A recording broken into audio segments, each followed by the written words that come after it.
You're most remembered as a singles wrestler from that period of time for your matches against Magnum TA, which everyone still talks about to this day. What do you think made you guys click so well together? Well, I think that you talk. You've got two people that want to strive for excellence. You've got two people that are driven.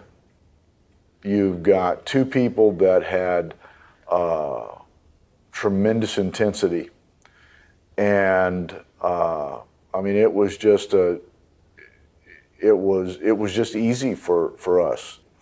You know, I mean, he wanted to be the very best babyface. I wanted to be the very best heel that had ever been in the business, and you're striving to do that, and the intensity of the rivalry and the involvement of being the U.S. champion, and there was just great chemistry there that people got to view great matches every night someplace in the country for 8 months, and it was wonderful. And everyone talks about the I Quit match. I think that was one of the first actually big-time publicized I Quit matches, because it was before the Terry Funk Ric Flair one took place. But whose idea was it to have that I Quit match in the cage, do you recall? Probably Dusty's. I mean, I don't remember. I mean, that was, we Many years ago. they set that out, and where we were going to go, and wasn't hard for me. Starcade was going to sell out and be great, so. How did Magnum TA end up marrying your ex-wife? Because it just seems... You'd have to ask them that. Yeah. It's interesting that you were like his biggest rival, and that ended up happening. But this is Hannibal here from thehannibaltv.com, and I'm with legendary NWA wrestler Magnum TA. How are you doing today, sir? I am doing great. I am so looking forward to this year winding down, and looking forward to the holidays, and I couldn't be any better. Well, I'll jump right into it. I know you were an athlete growing up. How did you end up becoming a professional wrestler? Well, I was going to college, wrestling in collegiate world, and this was back in 1979. And about the time I had these great aspirations of being an Olympic wrestler. Dan Gable was my hero growing up. And that was the same year that something going on in the world of the U.S. was boycotted the Olympics. So the moon and stars weren't lining up well in that aspect. And I was working security while I was going to college in bars in Virginia Beach, one called Rogues and one called Peabody's. And several of the wrestlers were coming into the club where I was working. And I started talking to them, and the light bulb started going off. I started seeing the opportunity of what a profitable living somebody could make in that endeavor. And so I just started changing my mindset and seeing what I needed to do to continue expanding my physical capabilities, and then taking a shot at making it in the big leagues. As far as your training for professional wrestling, who trained you, and how difficult was the training in those days? So that's interesting. So I had no like wrestling school or formal wrestling training like so many have those stories. I came to be friends with a fellow named Buzz Sawyer, and everybody's probably very familiar with the Mad Dog Buzz Sawyer, and he was wrestling tag teaming with Matt Bourne in the Mid Atlantic area where I'm kind of from. I grew up in Chesapeake, Virginia, and Buzz. Long story that I really don't even want to delve into out of respect for the past and the deceased. But Buzz ended up being the guy to break me in but my training consisted of 2 hours in the ring in up in Portland, Oregon, in Don Owens territory, with Buzz and Princess Victoria, who was from the Pacific Northwest. And we worked out in the ring for about 2 hours. Buzz showed me how to hit the ropes, grab a headlock, take a tackle, uh, do an arm drag, do a couple moves. And then the very next day, I wrestled Buzz on live television for Don Owens. Unbeknownst to me, Buzz had told Don that I had been working for 6 months down in Louisiana for Bill Watts, which I had been down in Louisiana, but I hadn't been wrestling. I hadn't been in a wrestling ring yet. And Don never checked it out. And so I had one day of training, and then I was booked 7 days a week from then on out, and learned everything I learned about the wrestling business live in the ring, working up and down the road. So I guess that first match against Buzz, you would have done mostly amateur wrestling stuff to not expose you too much. Actually, we did the headlocks and the tackles and the hip tosses and all the little spots that he'd showed me the day before. And then after that, it was tough because I didn't even know the jargon and the lingo. Somebody said one tackle, drop down, get it again. I didn't even really, I couldn't process all that. But to put it in perspective for you, the Barbarian was breaking in at the same time and was in that territory, and he was just as green as I was. And I had lots of matches with him and guys like Lord Alfred Hayes and Matt Bourne was there, and just a plethora of talent. And I just absorbed everything I could like a sponge to try to learn and try to get the grasp of what was going on. And I was in a crash course of learning for 6 months in that territory. It's amazing that the Barbarian is still wrestling today and still looks fairly similar to how he looked back then. Well, it's his great Samoan genetics is what it is. And he was a beast when I met him, and he's still a beast today at 60 years old. So, yeah, it's a testament to what they turn out there on that island. Did you ever see him in action in one of his bar altercations after he got some alcohol in him? No, I was I heard the stories. I was with Dusty when they had to send his mama send the wife out to California to pick him up after one of his escapades out on the West Coast. But I was fortunate enough never to see the Barbarian really in his full glory in alcohol induced mayhem, so to speak. I haven't heard too much bad about Don Owens' territory up in Portland. How was your experience overall there, and what was your most memorable feud up there? Well, to be honest, I really was doing nothing but working, at the bottom of the card. Playboy Buddy Rose was there, and Jay Youngblood was in the territory, and it's really kind of a vague remembrance because I was so green what I was doing. I mean, I would go to Jesse Bar when in his towns and help him set the ring up. I would do anything that it took to get experience. Some nights I'd work the first match with somebody and do a 15-minute babyface Broadway, and then go put a referee shirt on and referee 2 or 3 matches. So I was doing everything I could to learn every aspect I could in this crash course about the business because again I hadn't had 2 weeks of training prior to this, much less what a lot of people went through, and it was absolutely miraculous that I was able to do what I did and not kill somebody in the process. One of my stories, Gene Kaninsky, former world's heavyweight champion, and I worked in Seattle, and Gene picks me up, drops me behind him, and tells me to roll him up. And I don't know what a roll up is, and I belly to back suplexed him on his head because I just had to think of something to do. And he was such a big, rough, tough, rugged guy he just laughed about it afterwards. He didn't have any idea how green I was. But I mean, those were the kind of things that I did over that 6 month period of time. But again, it was 7 days a week, so I came out of there with 180 matches under my belt. That in today's time would be more than most people get to work in a year.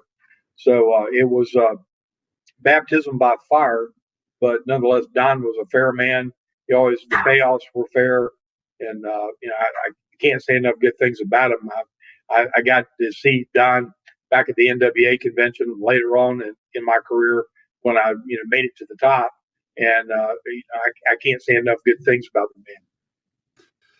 I understand that it was Andre the Giant that gave you the Magnum TA name. How did that come about?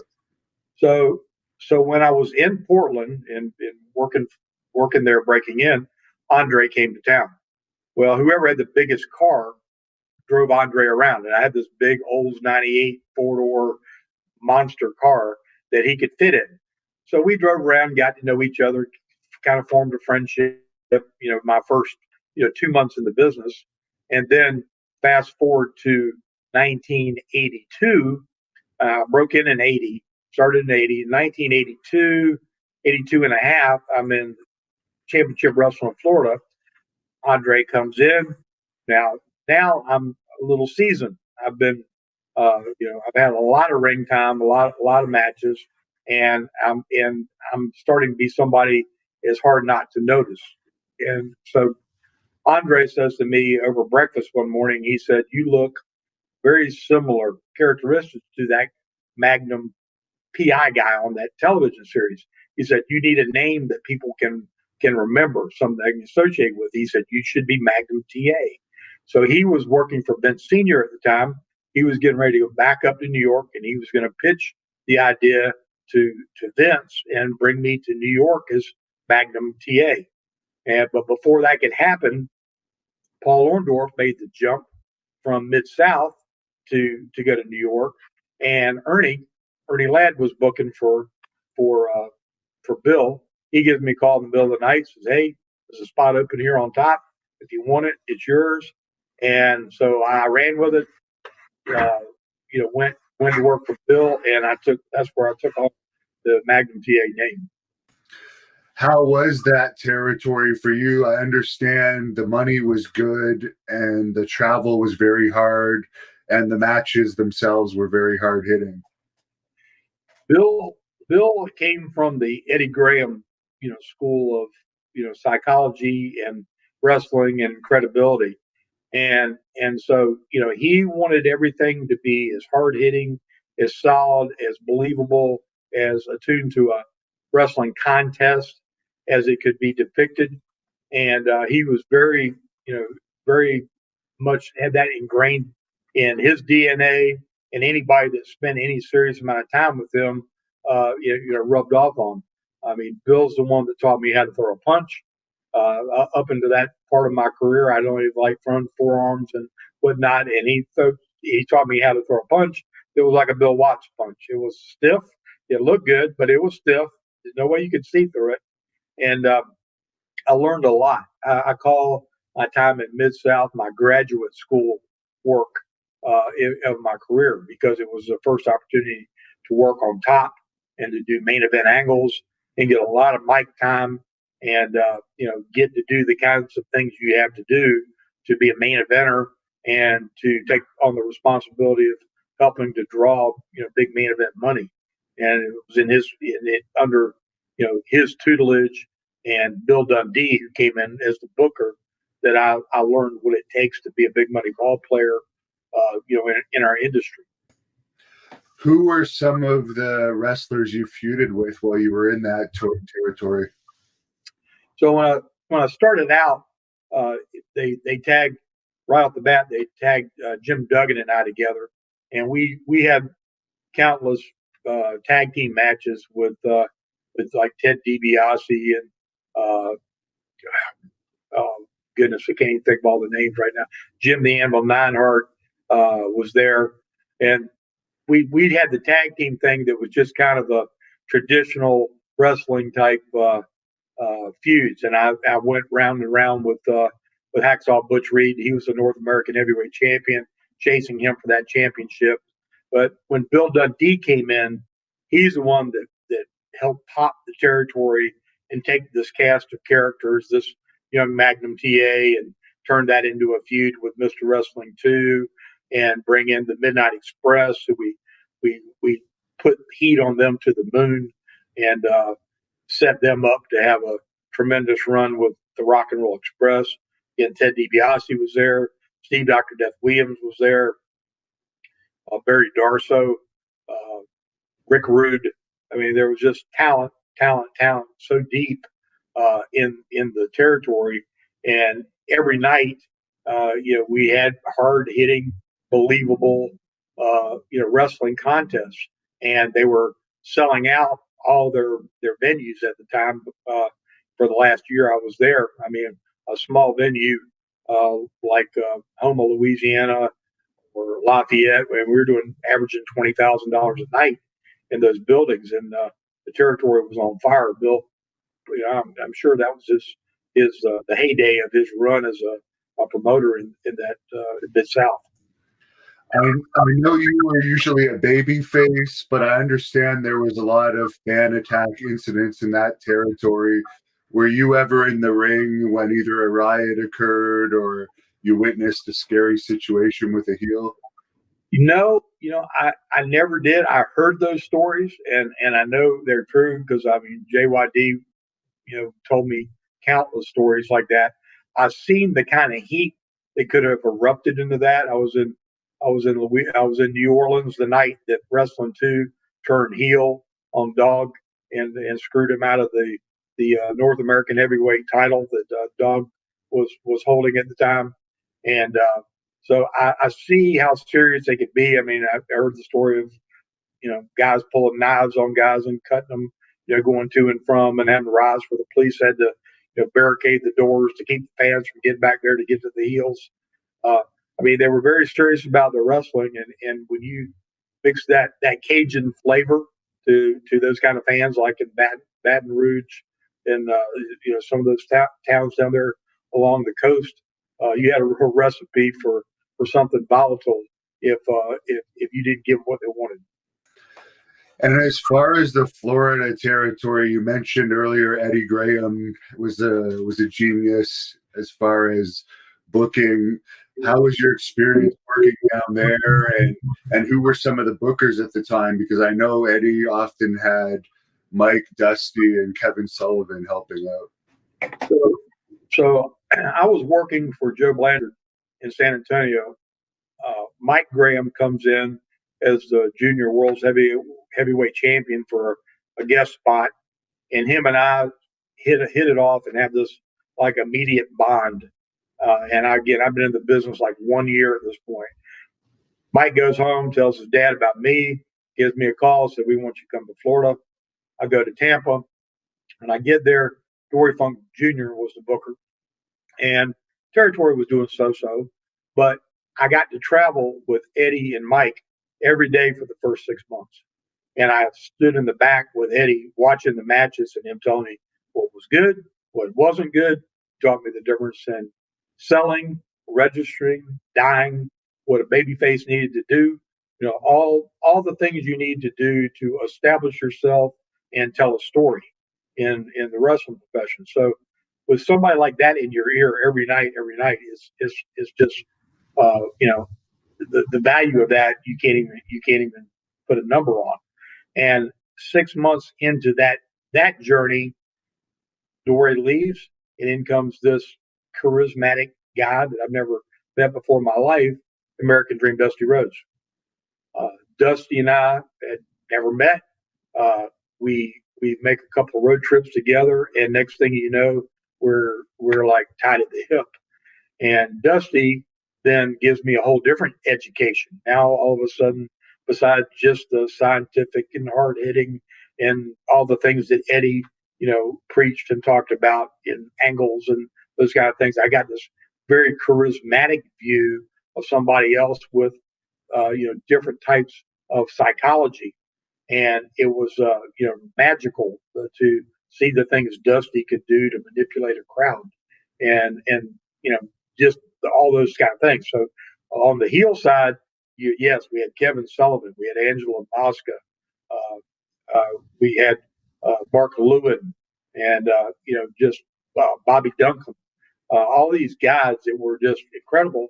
Jake the Snake Roberts, and I got to work with all these guys, and I got to get a lot of ring time because Dusty gave me the opportunity, but knew I needed polish and ring time and work.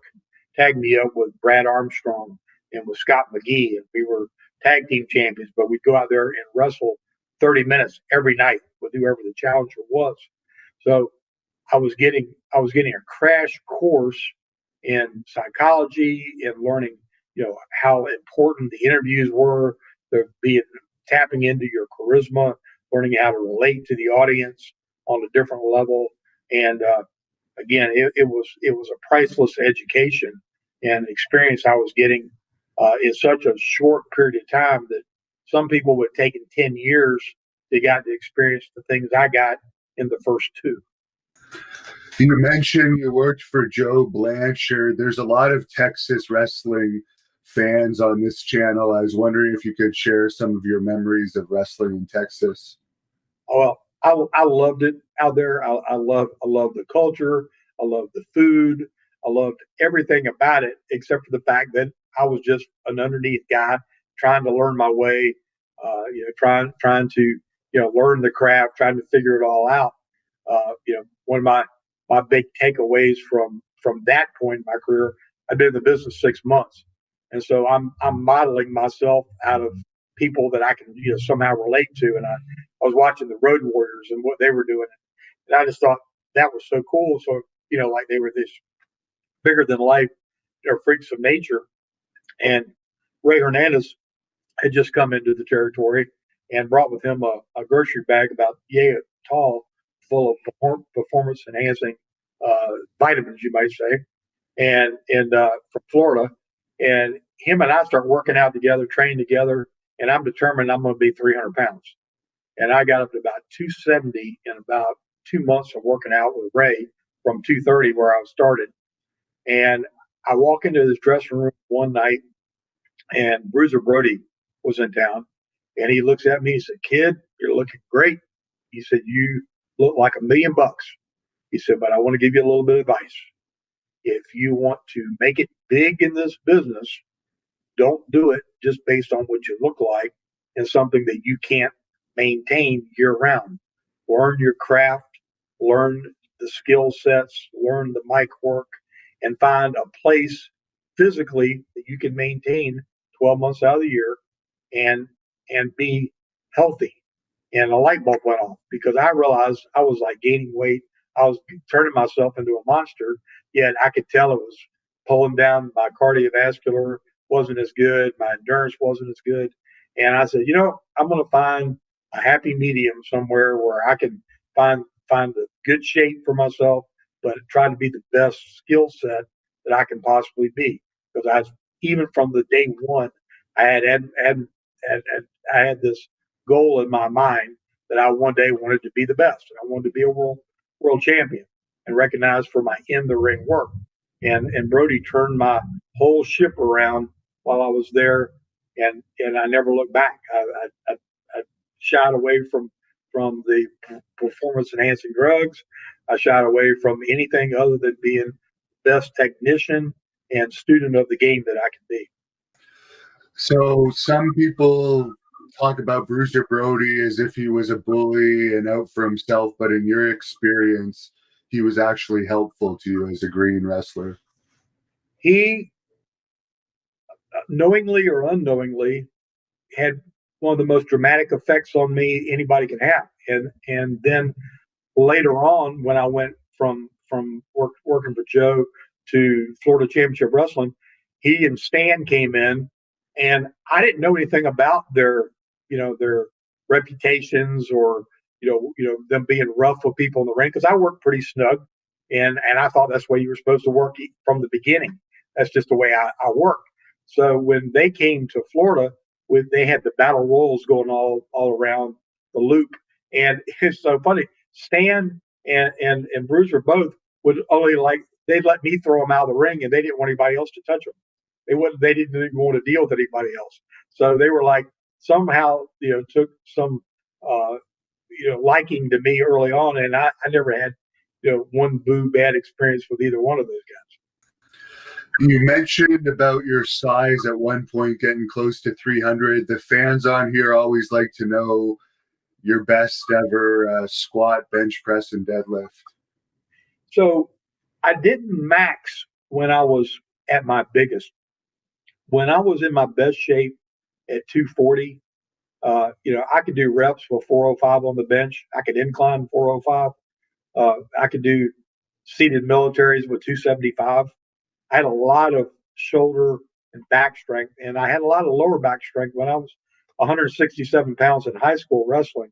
I could deadlift 450, and I have to think that at 240, I probably could deadlift quite a bit because that's where the belly to belly came from. I realized early on in my career that if I can waist lock anybody, if I could get my hands around them, I could suplex them whether they wanted to go or didn't want to go. And that's where the belly to belly suplex ended up being my finish, because I realized early on, if you ever got the chance to be a star and work on top, you had to have a finish that you could do to a seasoned veteran, with him working with you, or some underneath green guy that maybe, didn't know a wristwatch from a wrist lock.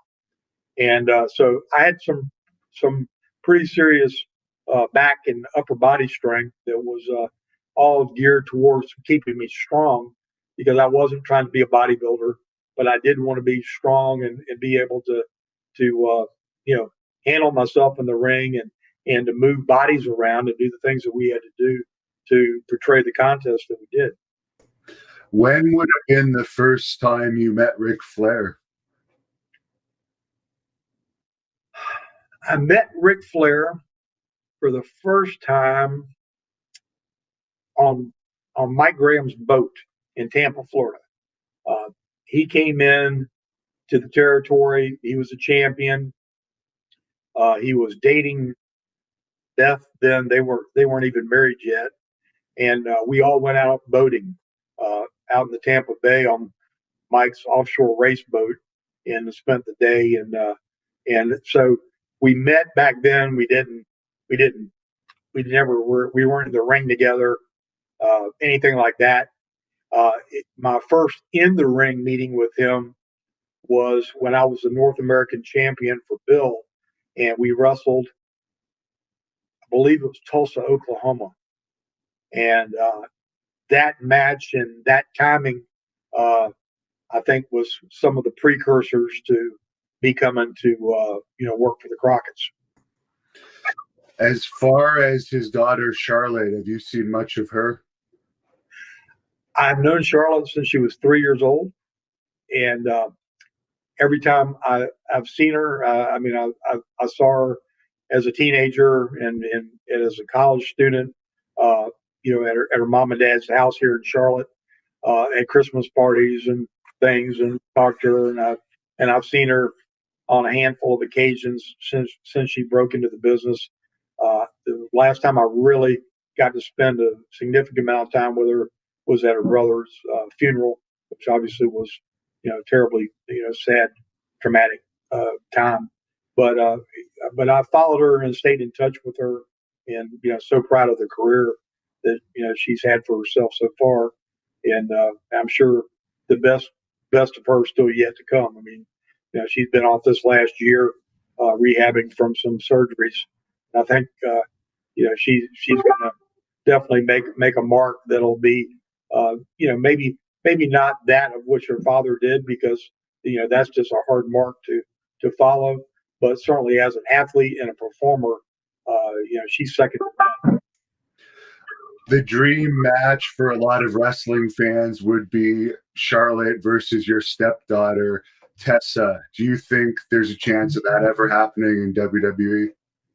I think there's always a chance of something of that magnitude happening, because they're business people, and Tessa has got got a special, unique charisma about her that gives her that it factor. And she's been out of the mainstream with the virus stuff shutting the world down and everything for the last 8-9 months. But she's also been training like an absolute beast, uh, where she's living down in Tijuana, Mexico, in CrossFit training and still working out in the ring. But she's absolutely the best physical shape of her life and only getting in better physical shape. So she's 25 years old.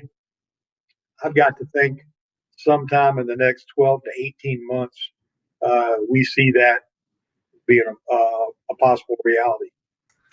I know you had a hand in her training. What aspects of her training did you help her with when she was learning the ropes?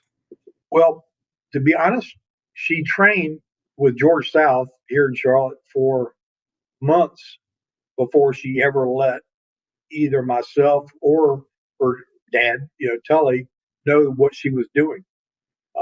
She like most young kids and teenagers, went through her little wild child, spree in her late teens, and it and kind of found her way to the wrestling door of George to try that out because she'd gone to the Hall of Fame ceremony with her dad when he was inducted, and I think the seed was kind of planted in the back of her brain then. But after she worked out for a while, I went and watched her work. I watched her in the ring, and I told her then, I said, you're really not that good yet. I said, but you have that it factor that you can't buy and you can't learn. You got that thing that's undeniable. And I said, so what you've got to do is just work harder than anybody around you and get to the highest level your physical game can be each and every day so that you can capitalize on that because it takes time to learn what to do with that thing. And especially in today's time where they can't go up and down the road and wrestle 7 days a week like we did back in the days when we were coming into business. And they've got a social media uh, you know tool in their belt that they're able to capitalize on and other things. But still, when push comes down to shove, when the bell rings, you've got to be able to perform bell time to meet the hype. And she has really brought her skill sets up amazing over the really short number of years that she's been in the business. I mean, it's 5 years technically, but if you put all that in a bucket, it wouldn't amount to what we used to be able to do in 1 year. But she's doing some great things, and I think Tessa has got a lot to offer, and I think she's going to make some noise. Without getting into it too much, there was some controversy when they made her the men's champion of Impact Wrestling. Then, from what I understand, it had something to do with the coronavirus, why she didn't come back and drop the title before her contract. And Well, side to it because she hasn't really spoke about it. We've only ever heard Impact's side of it, and they've been known to spin the truth in some other cases. So I was just wondering. well, I knew from the moment they came up with the idea of making her this intergender, now the the world's heavyweight champion, that they were going down a dangerous path. And they came to our home here in Charlotte and filmed a special with her mom and I about it. And I support Tessa because she's my stepdaughter, but I'm not a big fan of that portrayal of men and women in the ring. Not because women aren't capable or anything else. It's just I don't ever like anything that depicts a man being physically violent with a woman. I mean, I've got a young daughter that's 13 years old, and whether today they know it's all a work or not, it's still not a portrayal that I'm real comfortable with. So I told her that I knew that she'd reached the pinnacle of what could do with that organization. Of course, we didn't know this virus was going to come along, and the fact of the matter is they had wanted her to extend her contract and do different things, and the the the opportunity that experience with Impact afforded her was a step in her growth in what she was doing. But she needed to move on from that. So because she hadn't extended that contract, they were paying her, peanuts for one thing. But on top of that, she had met all the contractual dates that she needed to meet. So all I told her was, "Hey, yeah, we want you to work one more shot." I offered her up the psychology. I said, "Take whatever their top paid guy is, and figure out what that would equate to in 1 month's salary, and say, hey, if you want me to come in and do this, since I've met my contractual obligation, this is what it would take for me to come do it." And it wasn't a ridiculous amount of money as was rumored on the internet. It was just, hey, this, if we're going to extend it for the equivalent of what you're paying your top guy. And they didn't want to do it. And that's really the truth. So, in other words, they put themselves in that situation. Over money. Yeah. Now, as far as going to the Crockett territory, how did that whole situation come about? We know you were friends with Dusty and Flair. I assume they had some pull there at that time. They did, and Dusty and I were more than business friends. We were like he was like a brother I never had. And Dusty had gone to the Crockett's, and I was working on top for Bill, and our territory was on fire. And so when Dusty left Florida to go, take the book of Crockett's, he takes Barry Windham with him to be, Joe Namath, be the star, be the the name to the brand to lead the company. And the territory was on its rear end. I mean, top guys were making, $500-600 a week, and you can't run up and down the road 7 days a week and only make $500-600 and pay your bills and your expenses and everything. It just, the math doesn't work. So Barry was very, very businessman minded in his head, but his friendship with Dusty put him in a awkward position, I guess. And rather than just say, "Hey, I need to work a notice and leave," evidently Barry just up and left kind of unceremoniously with everybody with no plan B. So Dusty and Jimmy Crockett called me in the middle of the night one night while I'm there in Louisiana, and says, "Hey, this is what's happened. I know you're on top. I know you're in a six-figure position, and we can't." And Jimmy got on the phone. He said, "I can't guarantee you six figures, but what I can guarantee you that if you come here, we will put our whole force behind you and push you like you've never been pushed, and give you the opportunity to be the biggest star that we've ever had." And because I believed in Dusty, and it was a chance to come back full circle, because I'm from Virginia, it'd be an opportunity to wrestle in front of my family and all the people that I'd grown up with, and have an opportunity to be on top and utilize the skills that I've culminated over the last 5 years, and get that chance to really be the world's heavyweight champion like I'd always endeavored to be. And one of the first people you feuded with there, from what I understand, was Wahoo McDaniel, who is quite an interesting character. What was it like being in the ring with him? I heard he was very hard hitting, to say the least. He was right down my alley, because here I've just come from a year and a half with Bill Watts, who, if you don't lay it in, or if you do anything that you can remotely see through, he'll either fine you or fire you or just blackball you, something, because he is so, intense of a guy.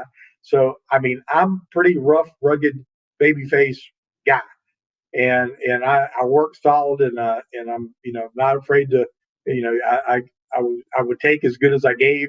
And so, yeah, I laid it in pretty good too. So when Wahoo would hit me with those big, meat cleaver chops is, and all those kind of things, I was right at home.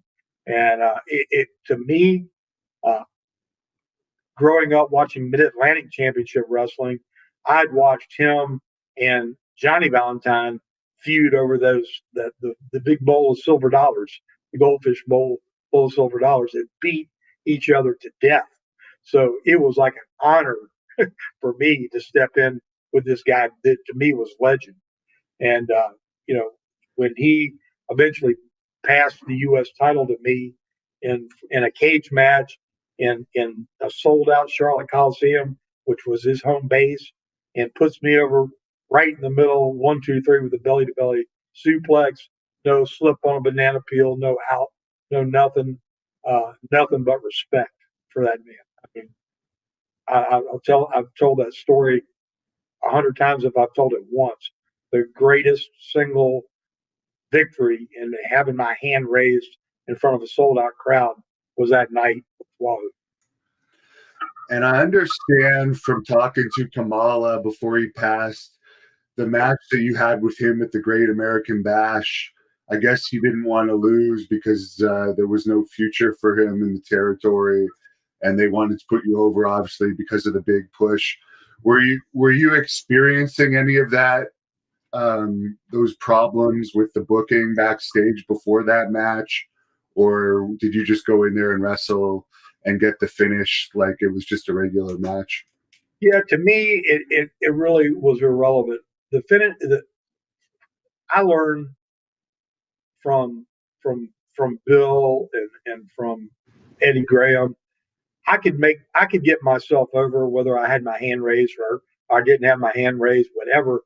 The story I told during the match is what made me believable to the people, made the people want to be behind me.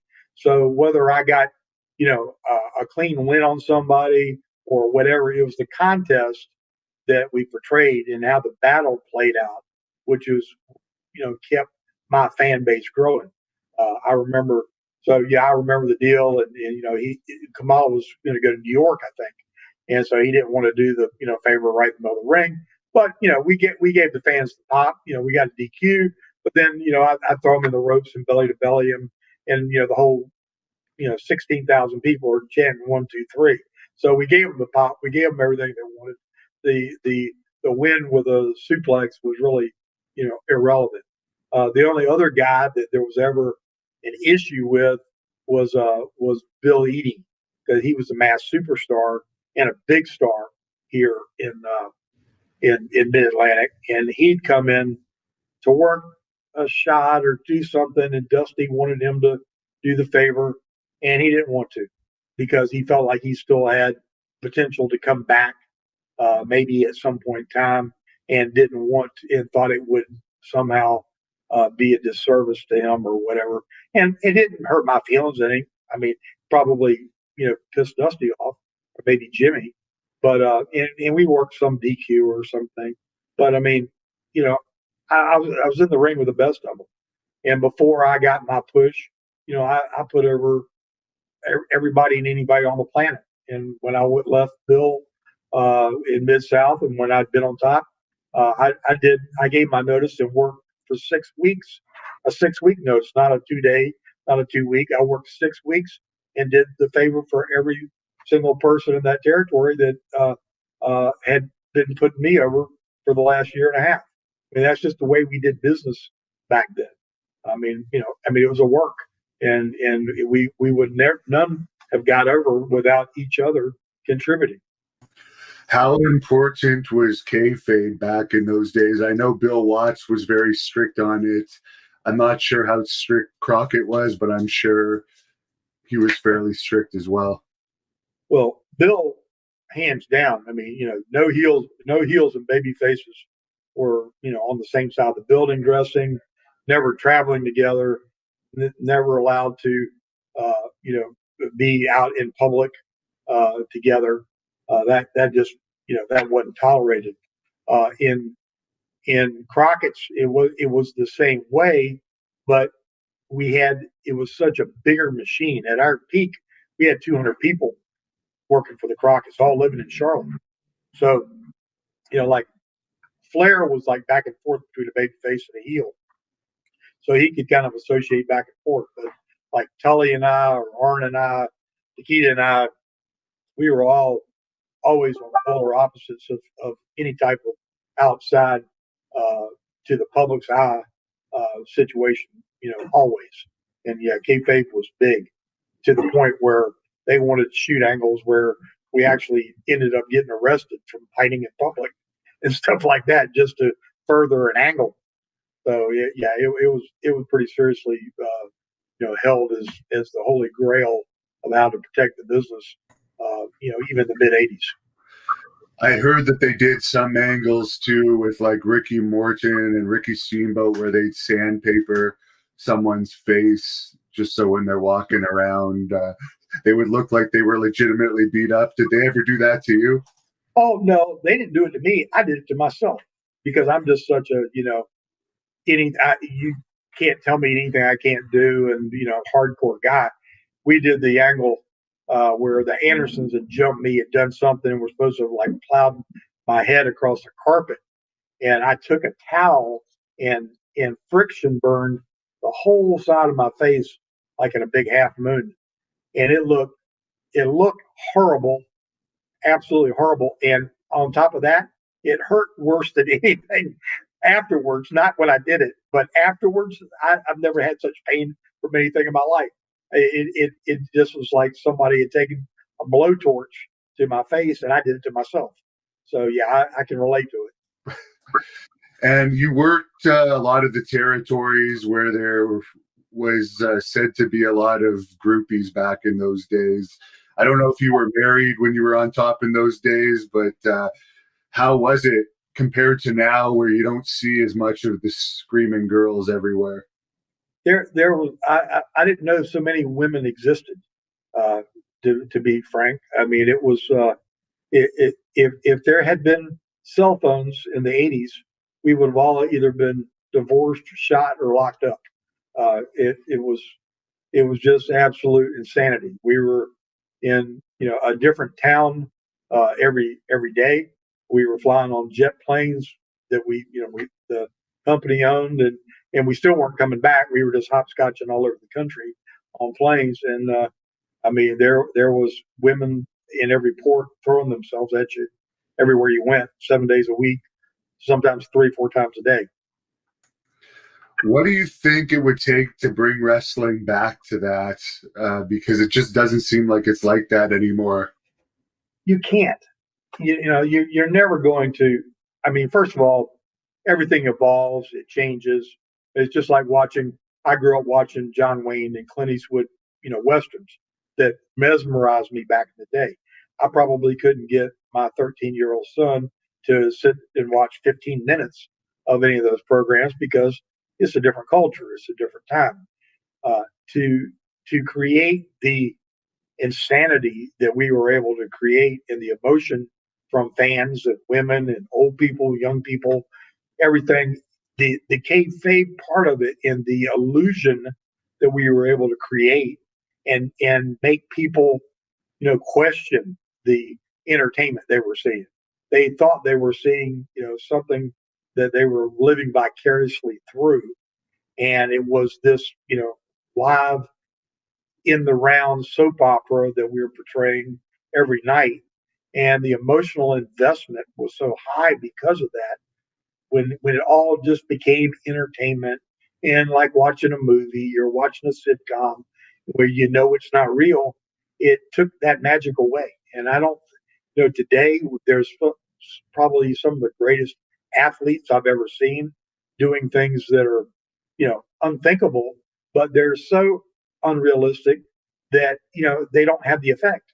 When you watch Brock Lesnar, suplex, somebody 15 times and yet nothing, but yet they won't get up and walk out. And this is a guy that's legitimately one of the biggest badasses on the planet.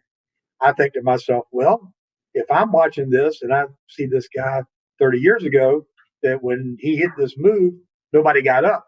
I'm thinking, well, that big bad looking guy must not know how to do it right.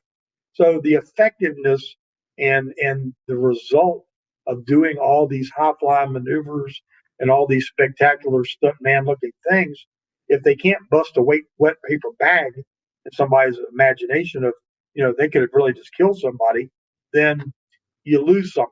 And it just becomes like what we used to joke about Japanese style wrestling or lucha style wrestling, that it's just a bunch of, high spot, high spot, high spot, high spot that doesn't mean anything.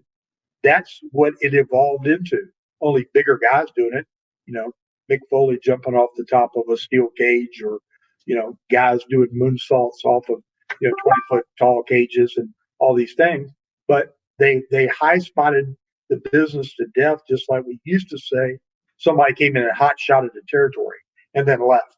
So they did all this crazy crap, then they left the territory to try to pick up the pieces. Well, they did that on a global standpoint today. And so now trying to convince somebody that, they should appreciate the athleticism that this is taking to portray, when they say, oh, it's scripted, and oh, they know every move they're going to do before they step in the ring, that makes it kind of a hard sell. Now, one of the greatest wrestling feuds of all time that people still talk about today, all these decades later, is you versus Tully Blanchard. Could you discuss that feud that, of course, Baby Doll also was involved with? Sure. And from the time I met Tully, I was green. I was 6 months in the business, and Tully says to me that he wants to be the best heel in the country. That's his goal. That's what he's aspiring to be, the greatest heel.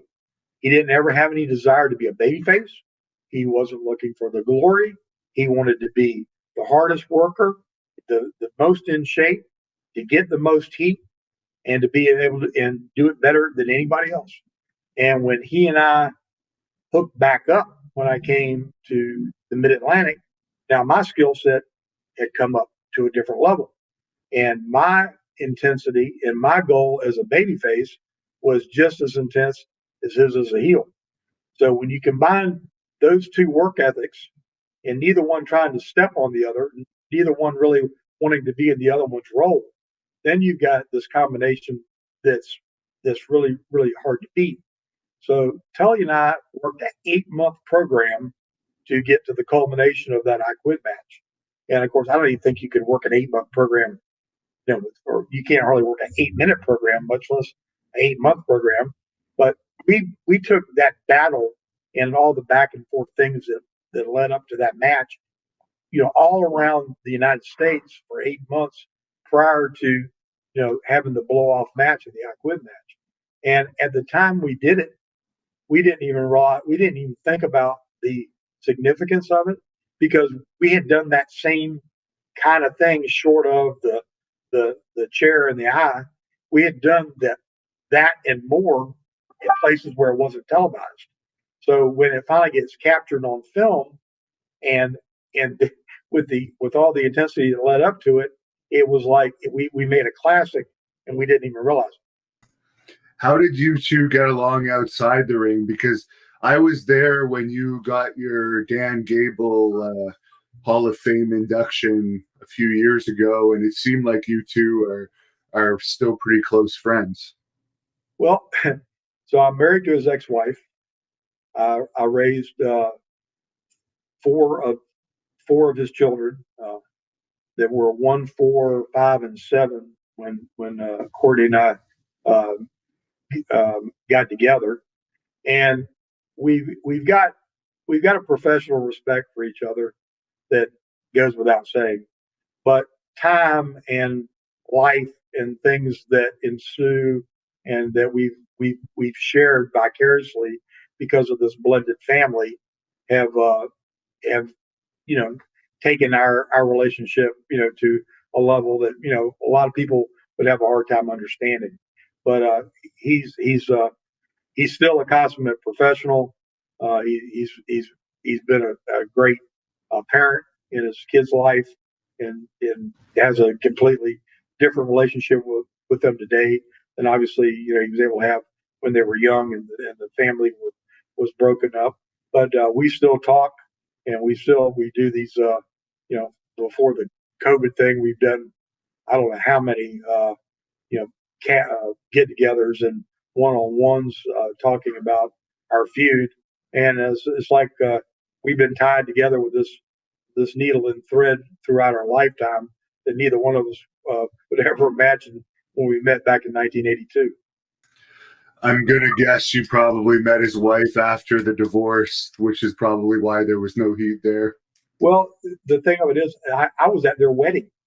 I've known them. I've known them since they were dating, and their their relationship had taken a downward spiral before I became a factor in the equation. But I mean, it's still in the very beginning. Made for some awkward moments. Certainly just out of the sheer mechanics of it. But but yeah, we go way back.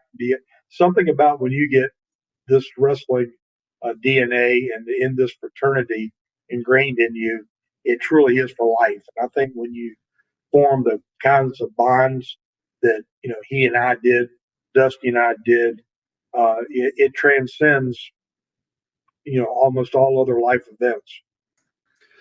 Now, I was there in Iowa, as I said, when you were inducted, and there was a Four Horsemen, I guess, panel that day. And when they were bringing up the accident that you had, I could see the pain in Tully when he was talking about it and all of those guys.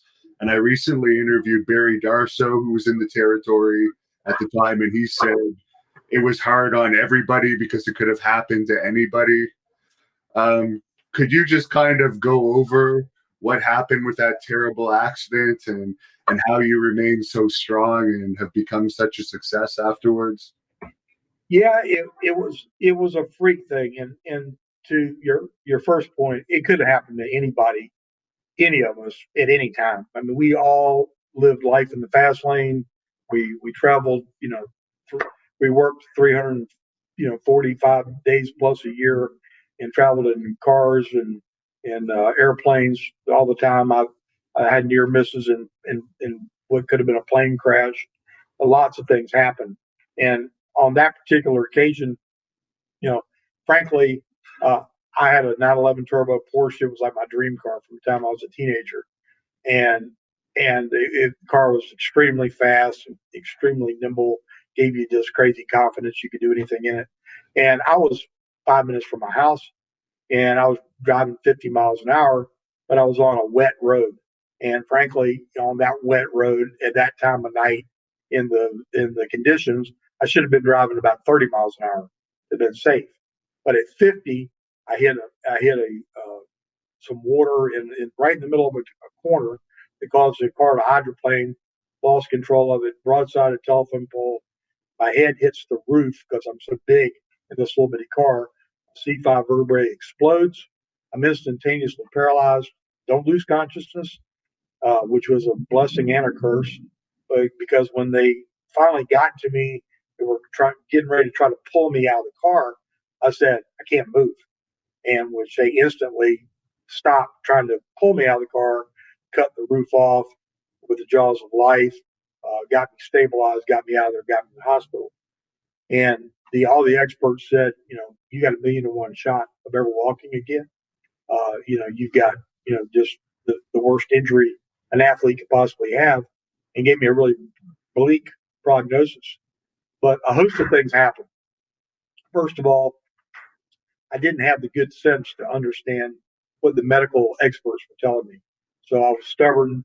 I worked my whole life to build myself into what I had become as an athlete. And so I had a determination there. But I also had I had a faith inside me, first of all, that God hadn't brought me through all I'd been through just for life as I knew it to be over with at 27 years old. So I purposed myself that I had been allowed to play this superhuman character on TV for all these many, many months and years. And that now I have an outpouring of literally hundreds of thousands of letters coming into this hospital where they had to hire more people to work the telephones to try to answer and questions and things that were coming about. And I said, win, lose, or draw, if I don't ever step foot in a ring again, I refuse to quit and to to be yet another statistic for somebody to say, oh, well, he, poor pitiful him. And I wanted to do whatever it took to be the best I was going to be capable of being, to try to be an example for these people that have supported me like nothing I'd ever seen in my life.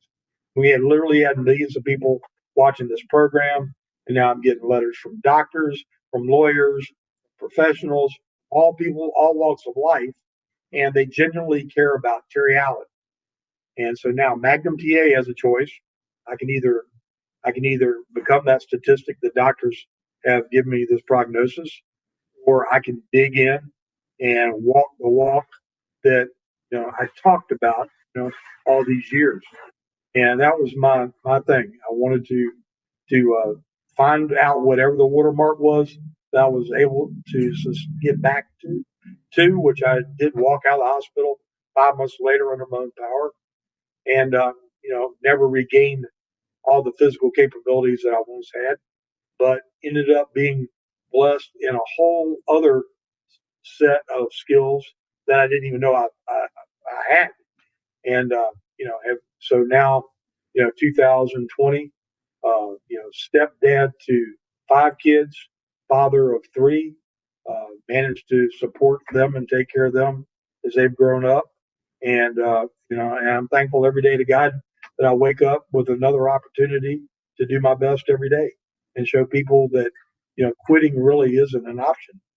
You know, you've got to persevere, and you've got to have faith. You know, I believe the good Lord had a plan for all of us, and certainly He had one way bigger than me. Than that 6 years that I was in professional wrestling, that was a magic time in my life. Yet it made up this small microcosm that we're still talking about to this day, but it doesn't make up but a very small part of the man that I feel like I've become. You continued on in the wrestling business a little bit after, and then I guess you went into other domains. What made you get out of the wrestling business? It was a very weird place to be at 28, to be someone who should still be a performer and still be in the ring, utilizing those skills that I had worked on so hard, where I had all the head knowledge because of the years of listening to Eddie and listening to Bill Watts and watching how productions take place, and learning psychology from Dusty. I had avenues and things that I could have added and been a contributor, and that was my intent. But because an evolution had taken place between 86 and 88, where the players now were not just the performers like I had been. They were guys with huge salaries, and by lieu of having that huge salary, really didn't feel like a guy like me had anything that I could tell them, that I could offer them, and give them advice about things.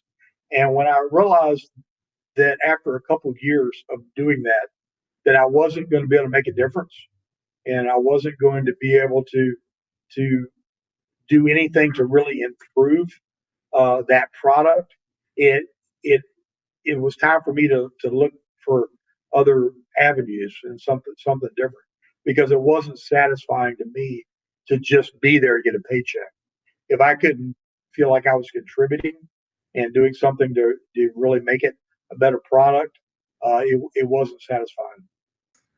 And the last guy I'll ask you about today is Nikita Koloff, who you were working with, I believe, at the time of that accident.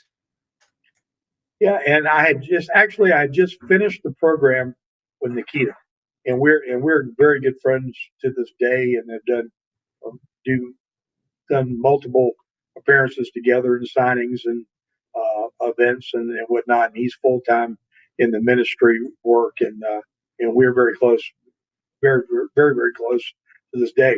The guy that I was actually in the program with during that period of time was Jimmy Garvin. I had my very last match with Jimmy Garvin in Greenville, South Carolina, that night in a lumberjack match.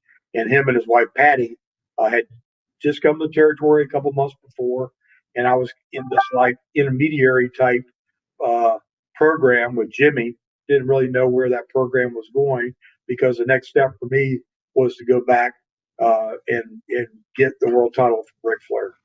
But Jimmy and I are still very close friends and have been for years, and got some great memories with them too. Do you have any social media where fans could look you up and get messages to you? Yeah, I've got I've got a Facebook, and of course, that taps out. Can't go so far with that. And I've got a Twitter. Um, what else do I have? Instagram. Instagram's probably the best place because Instagram's an unlimited thing. You can search me out on Instagram. It's under Magnum underscore TA, I think, something like that. But yeah, you can message me on Instagram, and I've got a Cameo account too that I do shout outs and answer questions or send messages to people. But as far as communicating, I keep up with the Instagram probably better than I do anything. I know you were babyface most of your career, but finally, do you have any advice for heels out there? Because I know I used to be a heel, and I know we got a lot of heel wrestlers that watch this channel. Well, I never actually got to work as a heel, believe it or not, and but I was a real rough baby face, and it wasn't the traditional, baby face as far as what I did in and out of the ring as far as my persona.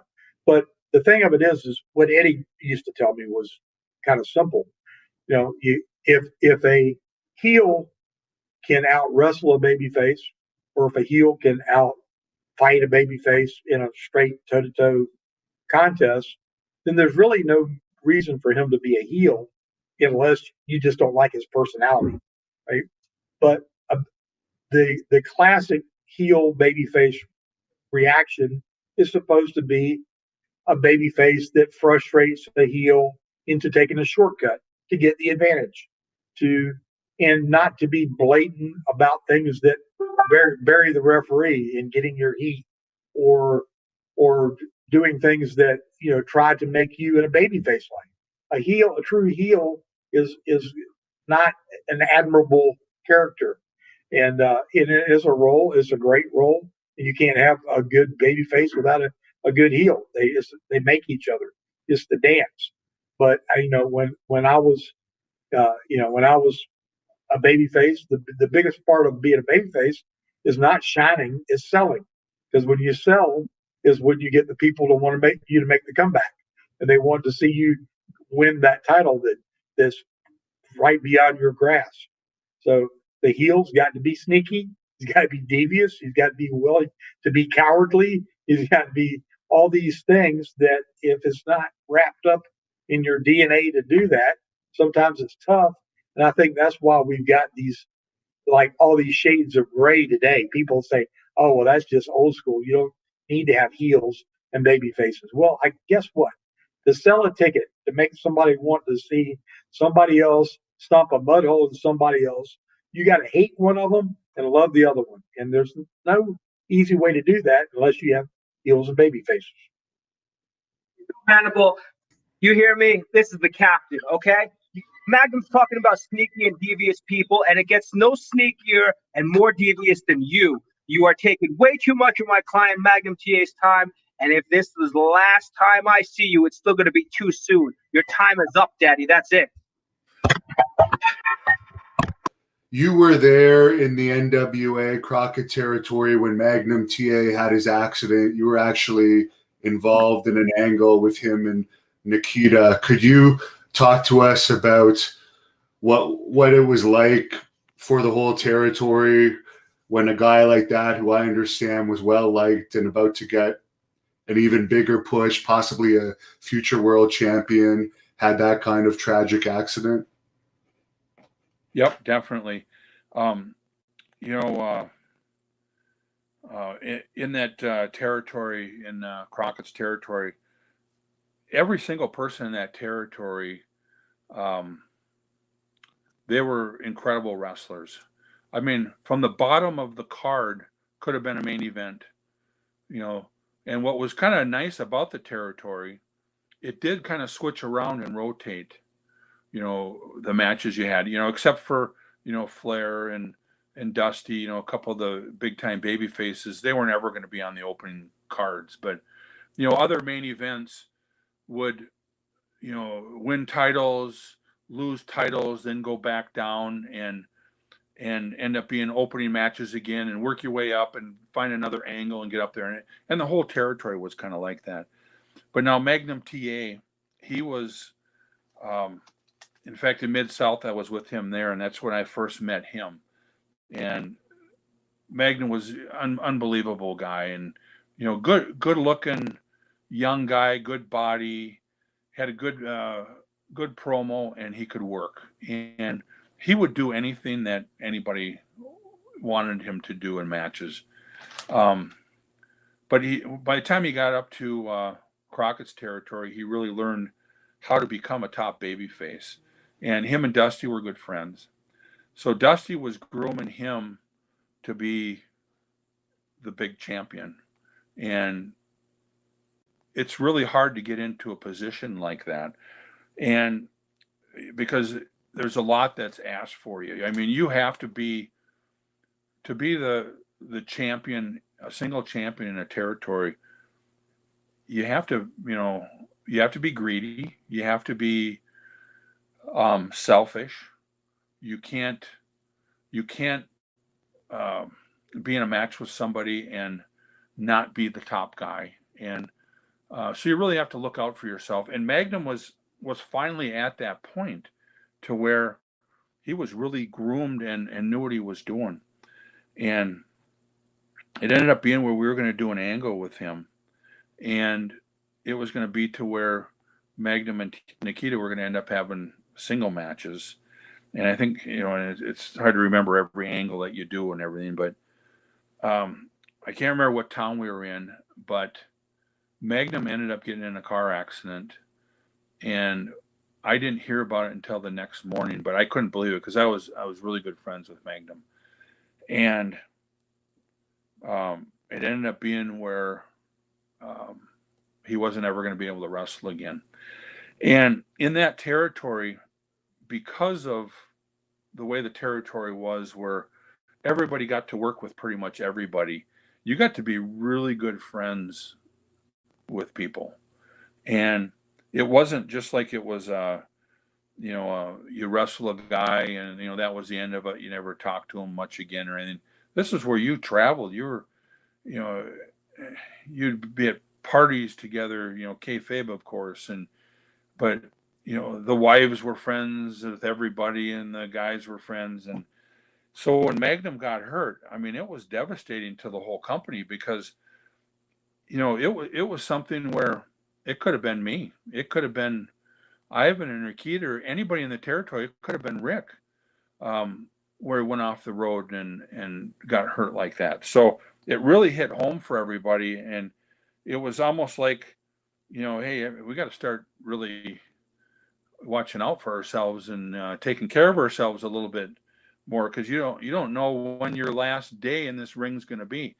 So it was pretty devastating to the whole territory, and you know, well, you know, devastating to Magnum too, but it was pretty brutal. You want to go into detail on your feud with Magnum and your thoughts on the very unfortunate accident that happened to him? You know, when I look at, that's probably the number one most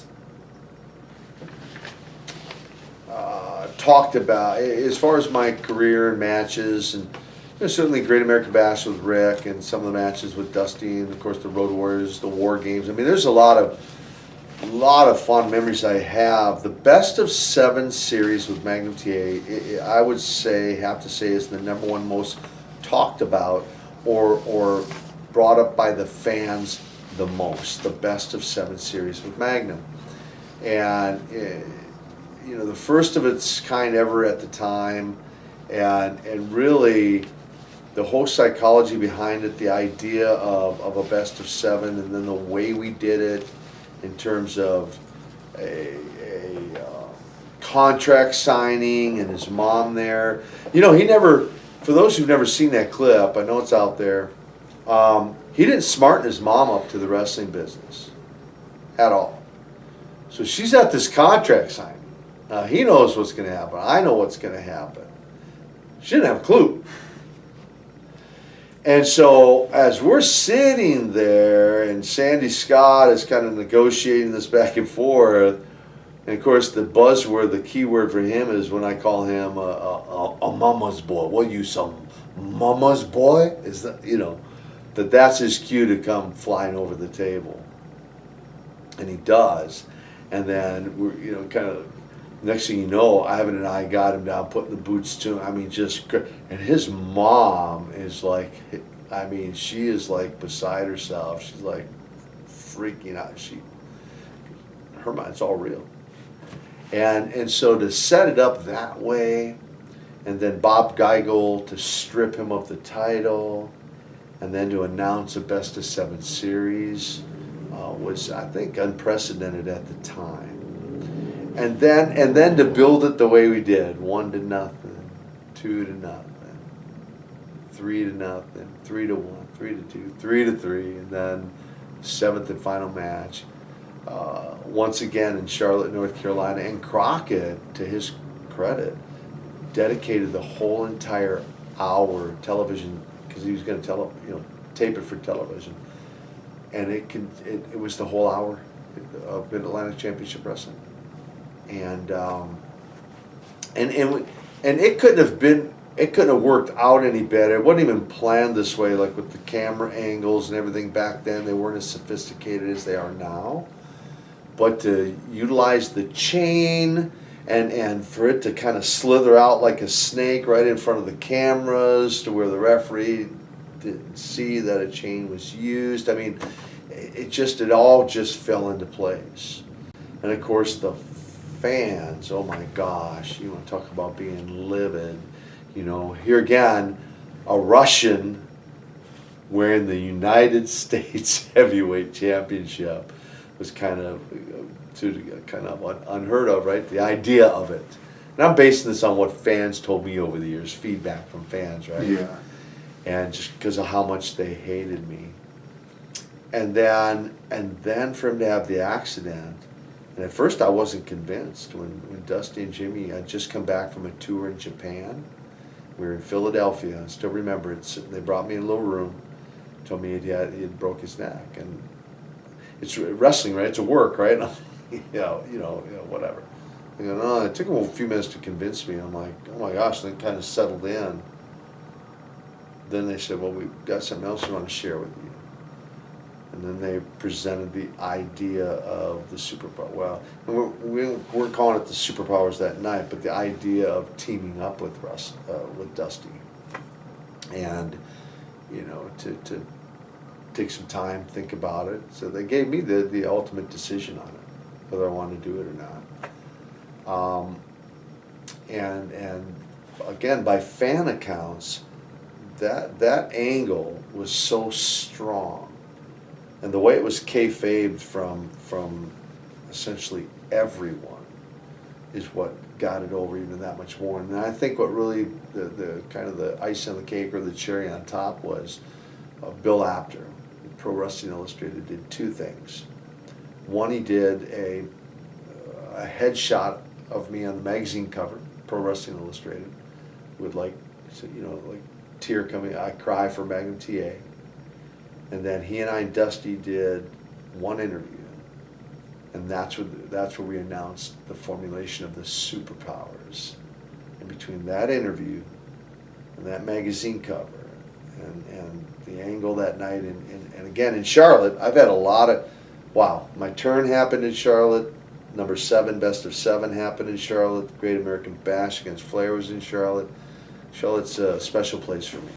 Hello and welcome to the 2-Man Power Trip of Wrestling. I'm your host, JP John Paz. With me today, very, very special guest, formerly known as America's Heartthrob or The Boss, of course, 2-time NWA United States Heavyweight Champion. He is Mr. Magnum TA. Magnum, welcome to 2-Man Power Trip. Well, welcome back. How you doing? You know what? Always a pleasure to talk to you guys. So what's going on in your world? What's the kind of the latest? What have you been up to? Well, the latest is Greg Gagne and Steve Rosenthal are like running me crazy because I have a full-time job in the telecom industry that takes up like more hours in the day than I have time to do it, and I've been hastily working on in the background on Power Town Wrestling with those guys, promoting the series one of our first line of figures depicting the legends of wrestling, and it's quite an adventure. That is awesome. How did like that all happen? How did it all come about? Because the figures look amazing. Well, that's a testimony to amazing, talented sculptors that Steve Rosenthal had brought into the group from his past history. A fellow named Andy Frank, who is world class in doing those 3D sculptures. So the guys approached me basically a year ago last June and asked me if I'd like to be part of a collectible series they were doing on Legends of Wrestling, and I was flattered to be asked. And Greg and I are old friends, so I've jumped on board to have them do some memorabilia for me. And the next thing I knew, I was involved in bigger talks about the grand scheme of things and the potential of how large uh, you know an audience there was out there that would appreciate this, and also the large number of people that Greg and I both knew that could benefit by being part of this roster and this team. Man, they just look unreal. When I first saw them, I was like, "Yeah, it's probably not real." Like, I don't know if they'll be able to get it, but it is real, and they're amazing. Well, I'm always one of those, the proofs in the pudding kind of guys. As I saw it unfold and develop and what they were creating, I started getting excited about it. Then when I saw the detail we were going into with the intricacies of the jackets and the vests and the robes and the belts, and then I really got interested because I know the authenticity part of it is such a in-demand piece for the true connoisseur kind of these things. So we reached out to Dave Milliken, who owns the rights to all the Reggie Park designs for over the years, and we got into a working agreement with him to authenticate and license what we were doing of the belts that Reggie had his hands on, and just it just keeps it keeps morphing into this bigger and bigger thing. So yeah, the detail for the heads are just absolutely amazing, like something would come out of a museum piece, kind of crazy good. And the scale, the authenticity, trying to be close to the actual stature is something that I don't think anybody else has really strived for in the industry. Matter of fact, I've got a figure of Dusty and I that Mattel did, and Dusty was a good 2, 3 inches shorter than me, and his figure is about makes it look like he's about 6'6" and I'm 5'10" or something. So, the big boys, struggle with that and keeping those things in scale too. So I think we're starting off on the right foot, trying to give a unique depiction of what can be created with modern technology today. That's the first thing I noticed about Brody. I was like, okay, obviously he is tall, a little bit taller than Stan Hansen, but in the figure, he's a little taller than Stan Hansen, so it makes sense. It's like, wow, they nailed it on that. Yeah, and this is the beginning. I mean, I'm sure we're going to get constructive feedback from the collectors. After we get this first series out and they get it in their hands, and we're very attuned to listening to wanting to I mean, we can't satisfy everybody's little nuance out there that might be, but nonetheless, we have a very educated consumer, and we're going to be careful to listen to that and take advantage of those notes because it can be beneficial for everybody. So there's going to be a not season, I guess series number 2. Yes, there will be, good Lord willing, there'll be series 2, 3, 4, 5, 6, right on along. We've got a plethora of talent and people that have made such a mark in wrestling history all the way back to the 50s, and we're looking at all kinds of different ways to make these characters come back alive for people that don't even know their history, don't even know about them. I mean, I was a fan of wrestling when I was young and read lots of things about it, and of course, amateur wrestling before that. So I was always like researching and interested in those kind of things. And people today, the older generation, they certainly remember, but we got a whole new generation that only knows of what they can see on YouTube or the WWE network, or what archives are out there. And there's a wealth of other archives that are available to show the earliest stages of television when when Greg's dad Vern was just coming on the scene as a young man, and a amazing talented amateur wrestler out of the Olympics, and bursting into this scene. And wrestling has helped what put television on the map. So it's some great stories to tell, and a host of just bigger than life personalities that blazed a trail, laying the foundations for what folks enjoy today in quote unquote sports entertainment. It's funny because Vern, one of the first TV stars, legit TV stars in the 50s and 60s, it's like, wow, like now there's a figure of him. People learn their history. And then even further back than him, a little bit further back, but Lou Thez, another guy, if you're a wrestling historian or a wrestling fan, you know those names very well, or you should know them very well. Two of the pillars of really what we have in wrestling today. Without them to start it off, I don't know, how the lineage kind of continues. So that's awesome. You guys have those two as two of the big names in the pack. And there's lots of guys to honor and lots of stories to tell, and we're creating a platform to be able to share those stories and memories, with the fans as we do this. And it's going to be, it's not just going to be chronological. We'll have samplings from different eras with each run that we come out with, so it won't be like you've just got to crawl out of the 50s into the 60s. We'll be giving samplings, of each of those eras, and we've got a great representation of women, and as well as the little people that grace the big square circle with us. That used to go on tour with Andre, and had some really entertaining matches, particularly in the 60s and 70s. If you look at it, obviously it's Lou Thez, Vern Gagne, Stan Hansen, Magnum TA, yourself, Kevin Von Erich, or excuse me, Kerry Von Erich, and Brody. Did I mention Brody? So Brody, Yep. Hansen. Okay, so that's the six, right? So far. Right. So we've got three. We've got three representing the National Wrestling Alliance, and Kerry and I and Lou, and Stan and Vern and Brody are more from the AWA era. Although they all wrestled. Stan and Brody wrestled all over the world, and certainly were it made an impact in the NWA as well. But we kind of broke it up like in an association alliance kind of thing, and it's pretty cool. Who got to pick those six? Well, it was a ongoing conversation because I wasn't initially cast in that first iteration.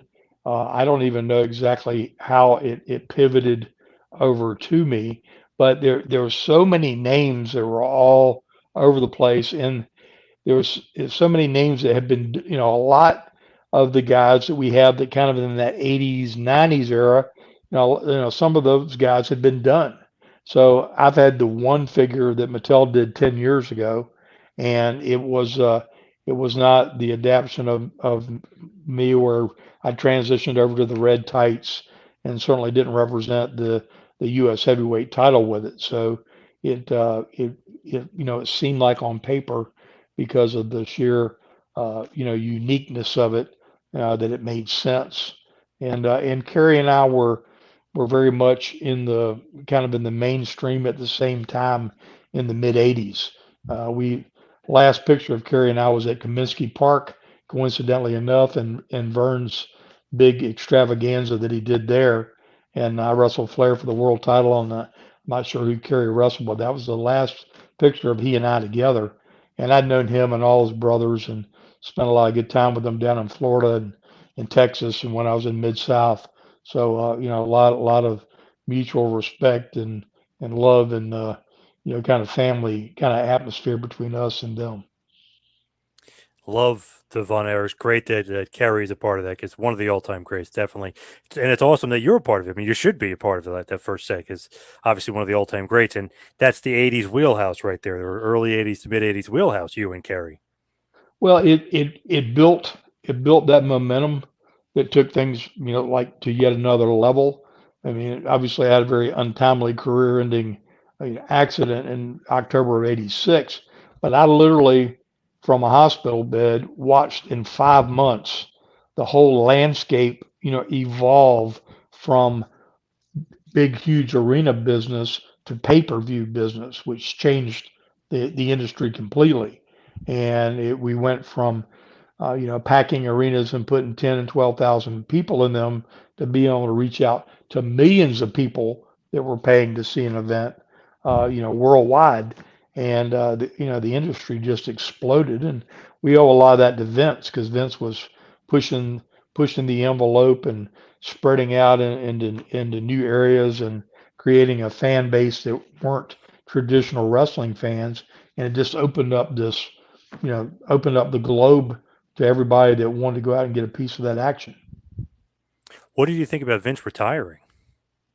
Well, I think he deserves to retire. He certainly, put in more time and made a, impact on the industry that'll, I don't think anybody will ever surpass what his mark and what he's done in the history books. So, I think when you've worked that hard and created as many memorable moments as he has, you deserve a little time to sit back and just enjoy it and watch the fruits of your labor out there continuing to flourish. With that accident in October of 1986, before that happened, did you know like you were headed for the main event of Starcade? Like, were you told like where you were going to be if that hadn't happened? Like, what the future kind of held for you, or the The immediate ti- future? the title the title had been had totally been decided that I was going to get a run with the title. I mean, getting a run with the title and what you do with it when you get that run, we can guess about it till the cows come home. But I mean, I really felt that I was ready for the opportunity. And it was a little different than, say, Rick. When Rick first got his opportunity for the world title, he was having to travel to New Zealand and Japan and, all over the world, defending the title against everybody and their brother because there was all these territories and all these parts of the NWA.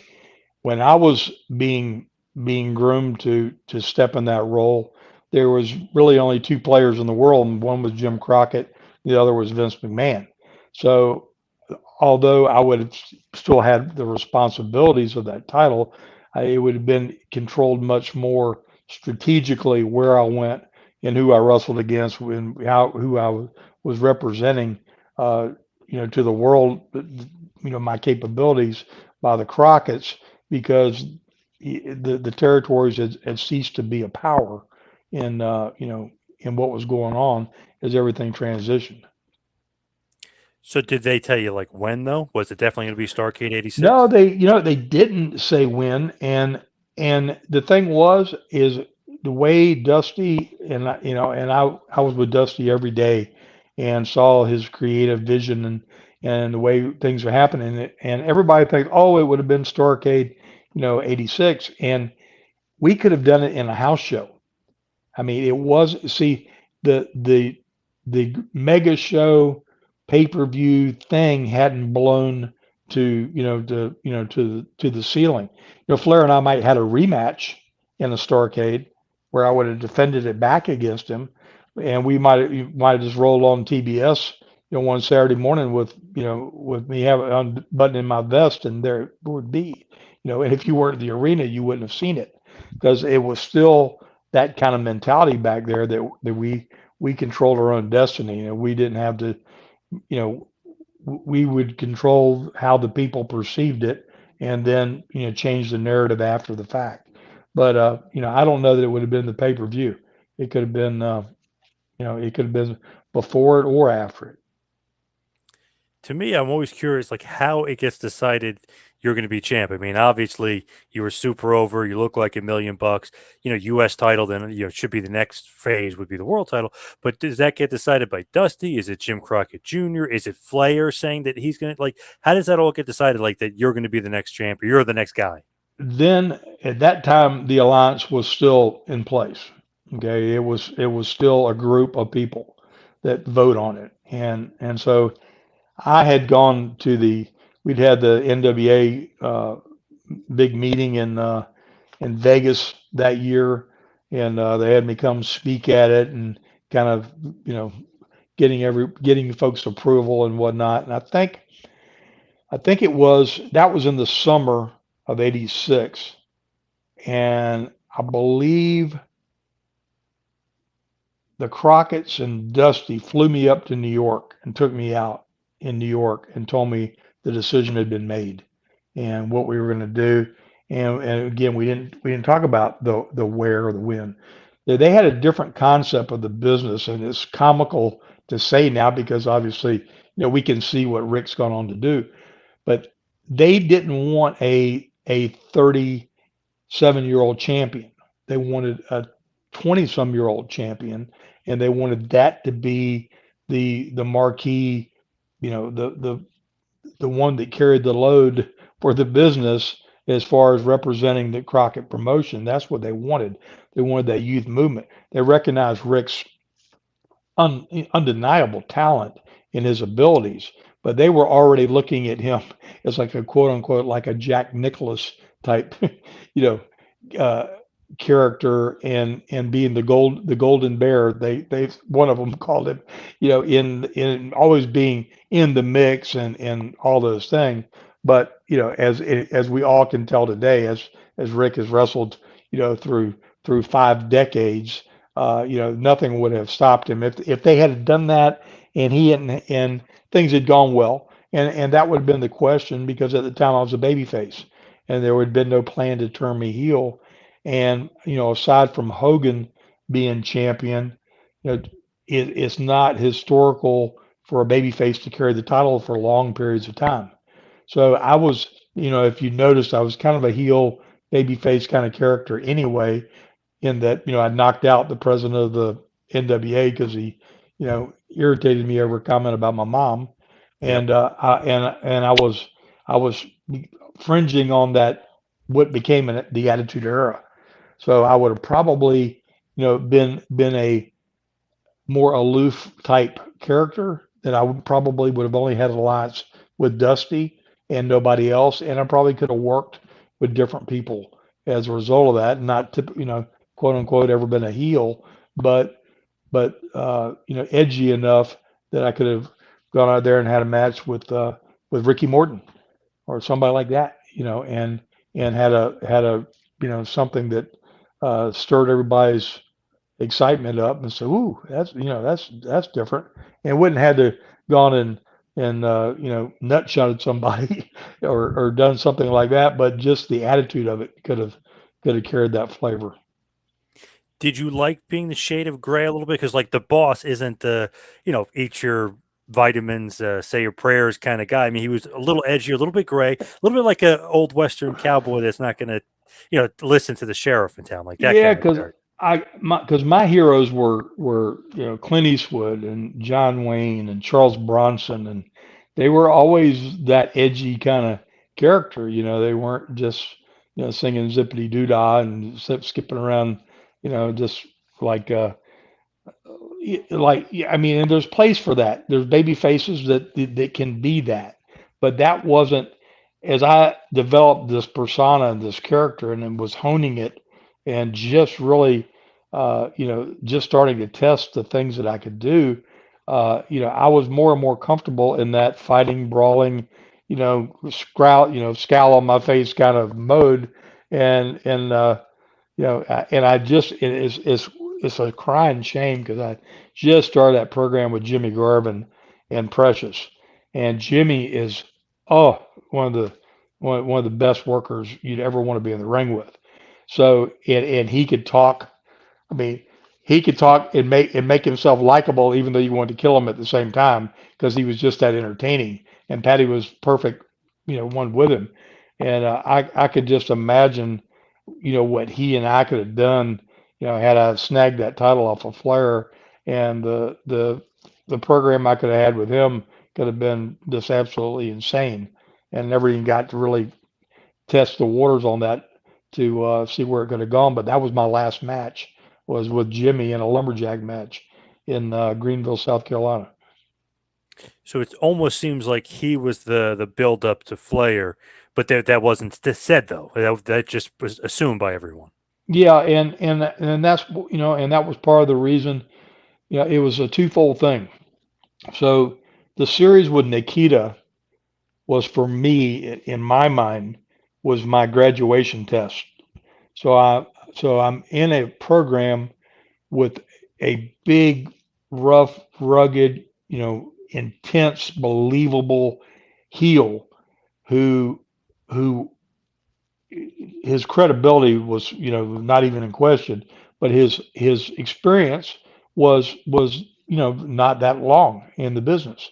So to be suddenly, at this time, I'm not quite 7 years I've been in the business, and I'm in this program, and of course we have Ivan out there that helped Nikita tremendously and guiding him. But I mean, it was just him and I in that ring, working that series, and we put some 30, 45 minute matches together that were, you know, really good work.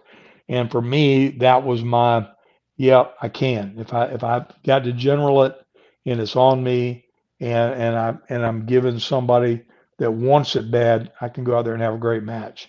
And a champion's got to be able to do that. It's got to be able to go out there with anybody and have a contest that holds up and believable. That best of seven with you and Nikita is awesome. I mean, that's one of the great like Dusty booking things because he's kind of on the come up, looks like $1 million. You're on the come up, going to be obviously building yourself way up the ladder. But like you said, he was very green. But it's one of the things. It's like, okay, he's playing this Russian character. He's tied with Ivan during the Cold War. Like, so he's going to be a huge heel, and he looks like a super villain. Like, it's like he's like the perfect storm, and as long as you can carry him. Yeah, and the thing is, and he had to have people around him that would continue that mystique. And it's like it's so weird. It was like this amazing thing that they turned him babyface when I had the tragedy deal. But how much better might it have been? And can you imagine? Can you imagine Magnum Nikita 2? This time him the U.S. champion, me the world champion, and that clash, and him still being the big monster and being staying in that character because he was not protected, in my estimation, by the heels on the other side of the fence when he went babyface to maintain him in that light. And he hadn't been through the hundreds of matches that I'd been in on top, working with really seasoned pros that may or may not want to take care of you. And if they don't want to take care of you, you need to know how to take care of yourself. And that only comes from experience. So he got thrust into, he had to completely, switch his whole deal, his gears, and go in this, superpowers, thing with this bigger than life American Dream Dusty Rhodes. And it was great, don't get me wrong, but it had that other path, kept being able to go on that linear pace that he was on with the heat that he was carrying. There's no telling, where his career would have continued to go. Yeah, because it was almost like he wasn't quite ready for what they were going to give him. And then, like you said, like he was much better in the heel role. But then once you changed it, it does change everything. I know he ended up feuding with Flair and getting a big world title match, but he wasn't quite the same. He wasn't that Well, monster. the thing is, I was 245 pounds. He was 295 pounds. I could get away with selling and fighting from the bottom up when I'm out there with guys that are 40, 50 pounds bigger than me. but he was so big that the match that stands out to me, I watched it television on home and I just shook my head. It was and no, and don't take this wrong against anybody I'm talking about because it just is what it is. But he was in a match with Mike Rotunda on television, and I was watching the match, and Mike, great amateur wrestler out of Syracuse.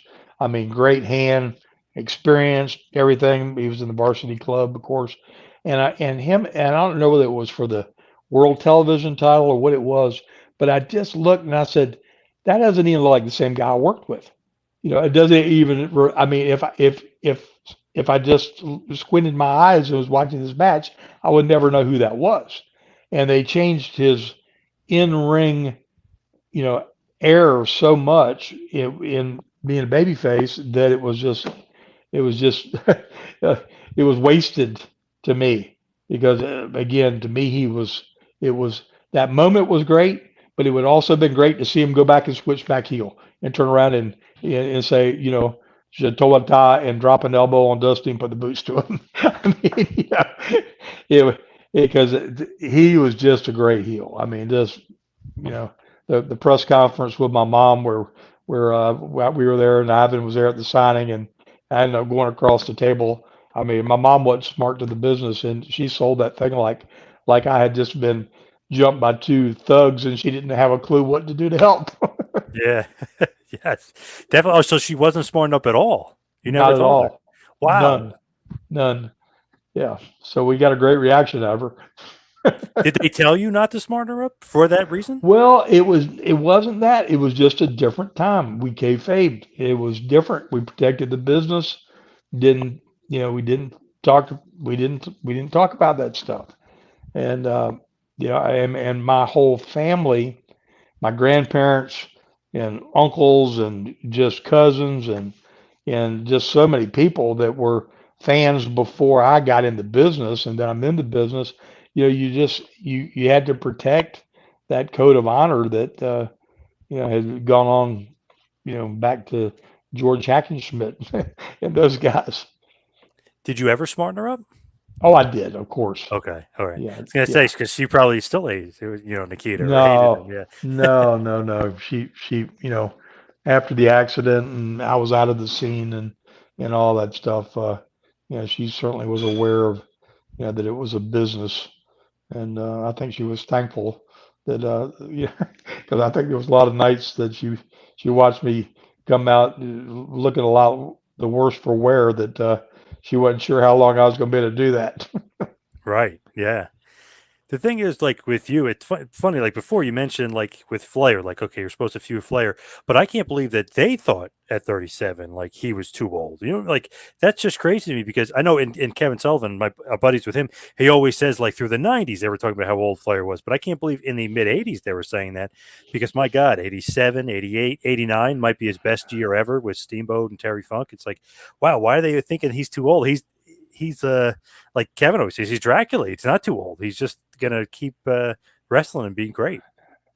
Well, they all they had to measure it by was people from the past, and nobody thought about athletes being able to maintain this spectacular level of performance, you know, through their 40s, much less their 50s. So it was a different era, and it was a transition, coming into place that you know you're right. I mean, he and Terry Funk had some of the most amazing matches ever when both of them would have been considered so far past their prime that if if Jim Hurt had had his way, they'd have both been sent to the glue factory. Yeah, right. Isn't that crazy?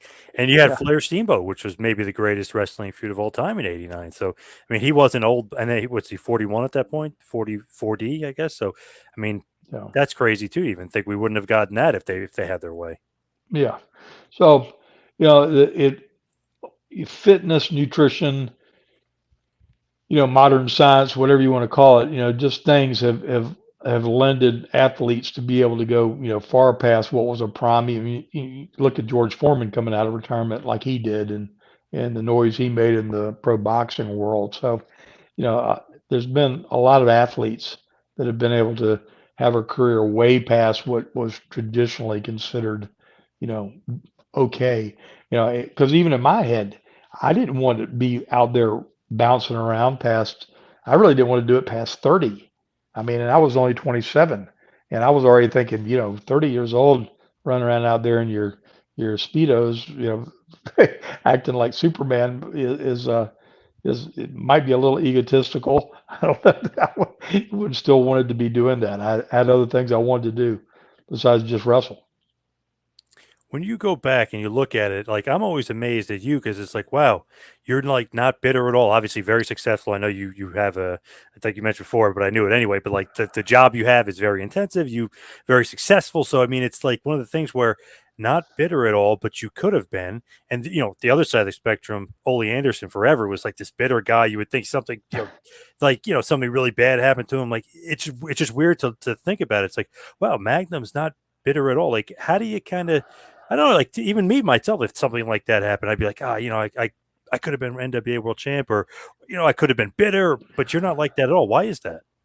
Well, first of all, I got a great deal of satisfaction out of what I did. I mean, I accomplished more in a little less than 7 year window Yeah, than some guys that had a 30, 40 year career. And I, you know, I was talking to Mick Foley about this. If you have a career that you have what they have that moment, like his moment coming off the top of the cage, going through that table that people have talked about to this day. I had the I quit match with Tully that 36 years later still holds up, and people still show it and study it and talk about it, and it's still relevant, you know, 36 years later. And I was fortunate enough, to have had a stellar match with and program with Wahoo McDaniels, who was arguably the greatest Native American athlete in history as far as I'm concerned, and he passed the U.S. title to me right in the middle of a sold out Charlotte Coliseum where he was legend, and then Tully, and then to have the best of seven series with Nikita. I mean, I don't know that you could feel better about it or worse about it if you'd been 15 times world heavyweight champion. Uh, I had those moments that people only dream of, where you stand in the middle of the ring and have such loud adoration coming to you. It goes like white. The noise is so deafening. It goes silent. It's so loud. And those were magic times, and it was a season of my life, and it was a memorable time, and I consider it all a blessing, because the fact of the matter is, I broke my neck and paralyzed from the neck down, and I'm told my chances of ever doing anything short of being able to sit in a chair and have somebody spoon feed me for the rest of my life is 1,000,000 to 1. You know, so wow.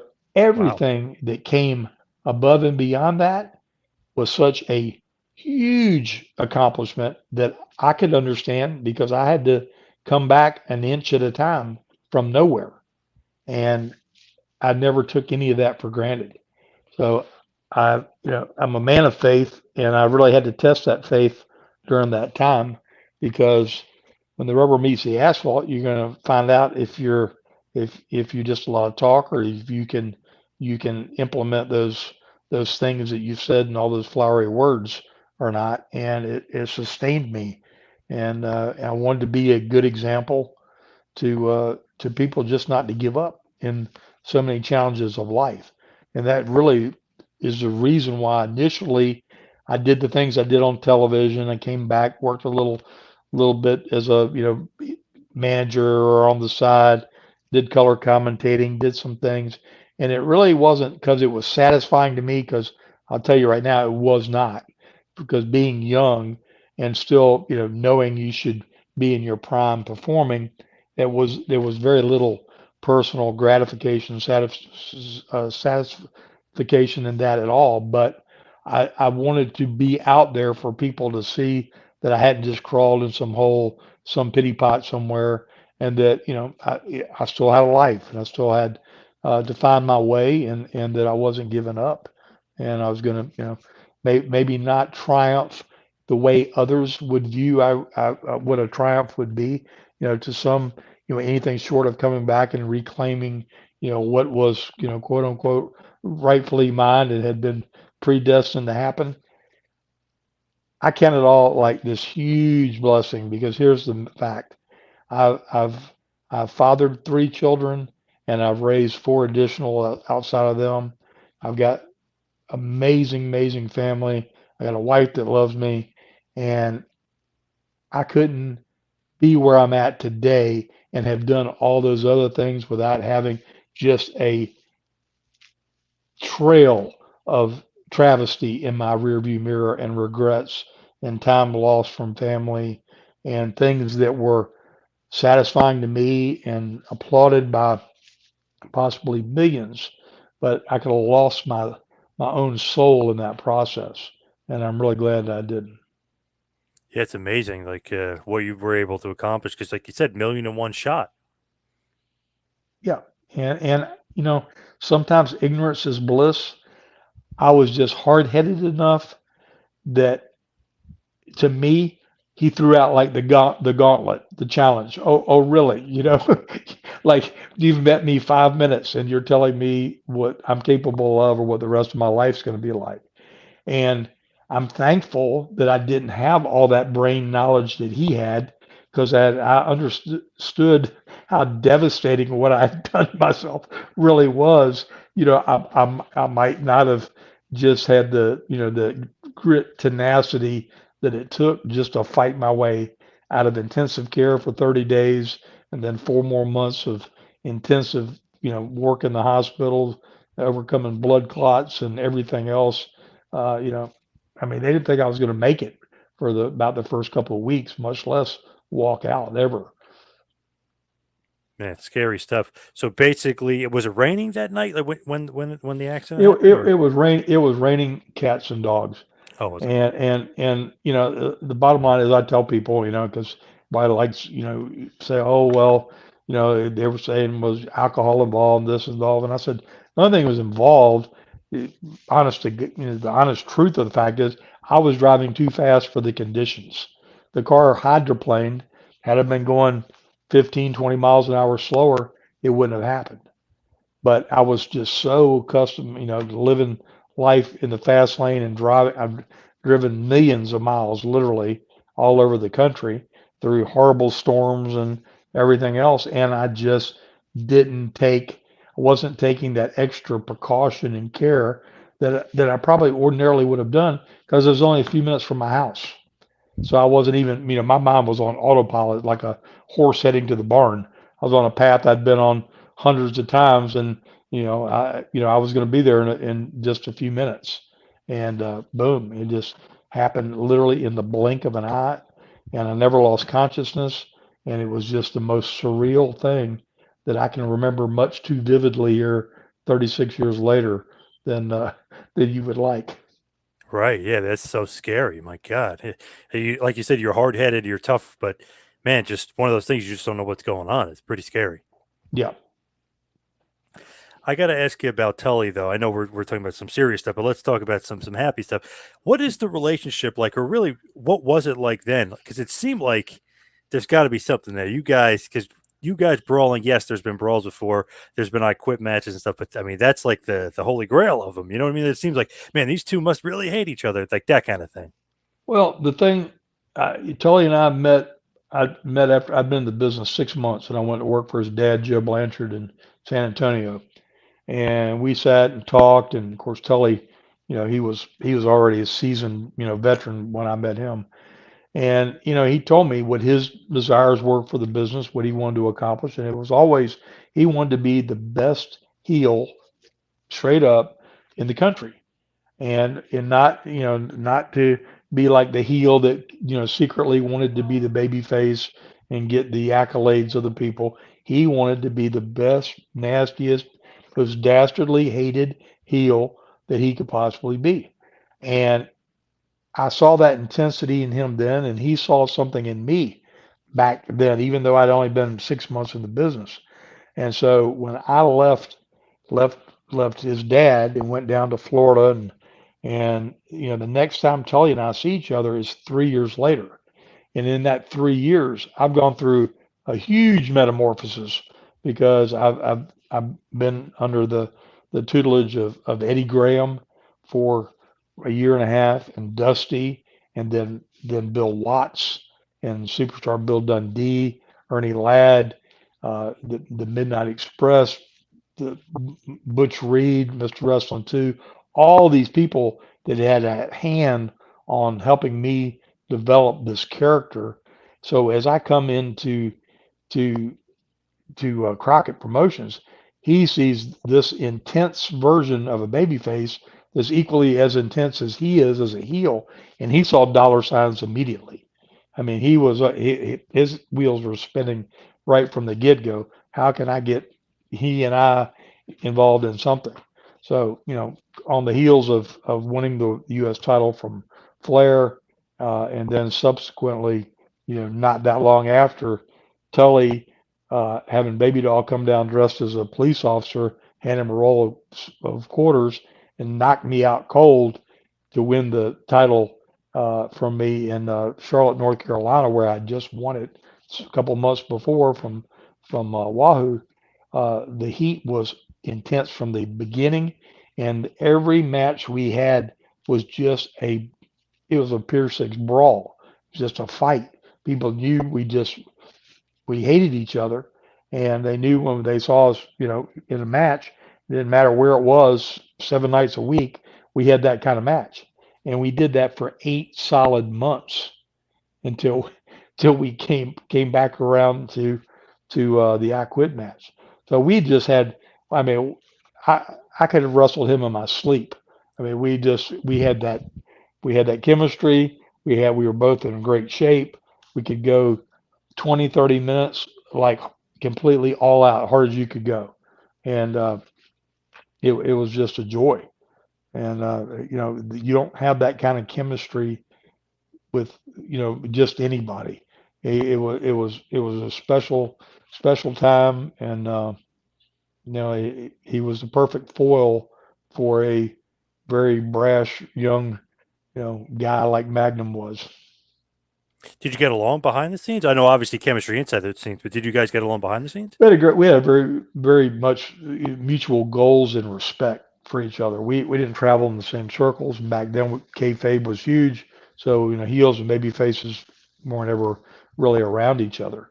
I mean, we saw each other, of course, in buildings where, there might be a means of getting back and forth, but typically the dressing rooms were, completely separated, and, unless it was a closed group function that the Crockett's were putting on or something. We weren't that many social situations together. He always says he never said I quit. He just said yes. Do you think that he really quit? Because it seemed like he Oh was yeah, quitting there. oh yeah. He quitting he there at was Dark he, Angel. he was yeah he was wanting out of that. It was, I mean, and it was great because I mean it gave the heel the thing to fuss about. But you got a guy, 240 plus pound guy standing over top of you with a 9-inch spike, poking in your head. You can say yes, I don't know, whatever, but it was obvious, to everybody in attendance that he wanted out of the match, and it was uh, and again, that just shows you how everything had to line up the moon and stars. I mean, we knew we were going to use a foreign object. We didn't know what it was going to be. I mean, Baby Doll just reaches under the ring, knowing there'll be something underneath there, and comes up with that wooden chair, and she's strong enough to heave it over top of that ring, in one swoop. Make no doubt, she was tougher than about 80% of the men you'd ever come across, and she flings that thing over the top of the ropes, and Tully busts that chair up, and it comes up with just the nastiest looking weapon you could ever want to have. So yeah, if you- if you just set out to do it just like that, you probably couldn't duplicate it. Wow, that's awesome that it was just kind of spur of the moment on the spot because it looks like, oh, this is predetermined. He's going to break the chair and get the spike. Like it seems like it, but it's not at all. That's wow, that's unbelievable. Yeah, yeah. I mean, the chair wasn't gimmick, nothing. It was just a wood folding chair like they set up around the ring, and he just grabbed an extra. She grabbed an extra one and hoisted it over there. Had to get something. Wow, good old days of just kind of calling it in the ring, huh? Yeah, well, and everything was back then. I mean, obviously, we knew how we were going to finish it, but we had no idea when we were doing it that it was gonna have that kind of historical impact. And I mean, because really for him and I, it was just like another night of what we were used to doing every night. Yeah. Yep. And I feel like you and Dusty, again, I know more obviously teammates, but another guy with unbelievable chemistry. Obviously, this kind of goes beyond wrestling too. You guys were best buddies.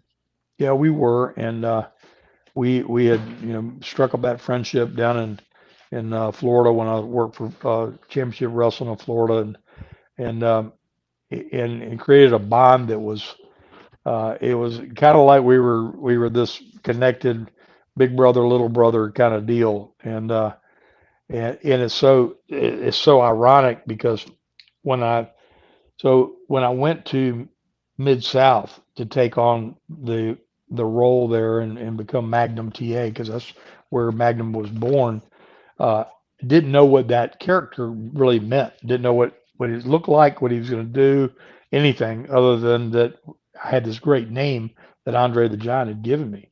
So for the first 6 months that I'm there, it was a struggle because one week they'd have me dressing up in a three-piece suit, and the next week they'd have me come out in a Hawaiian shirt. The next week I'd be doing something like a punk rock outfit.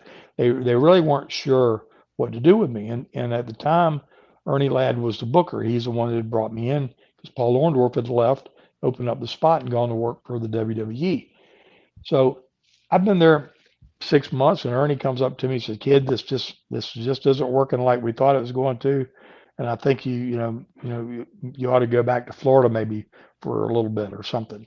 And I called Dusty up and I said, "Man," I said, "I guess this thing isn't going to work out like I thought."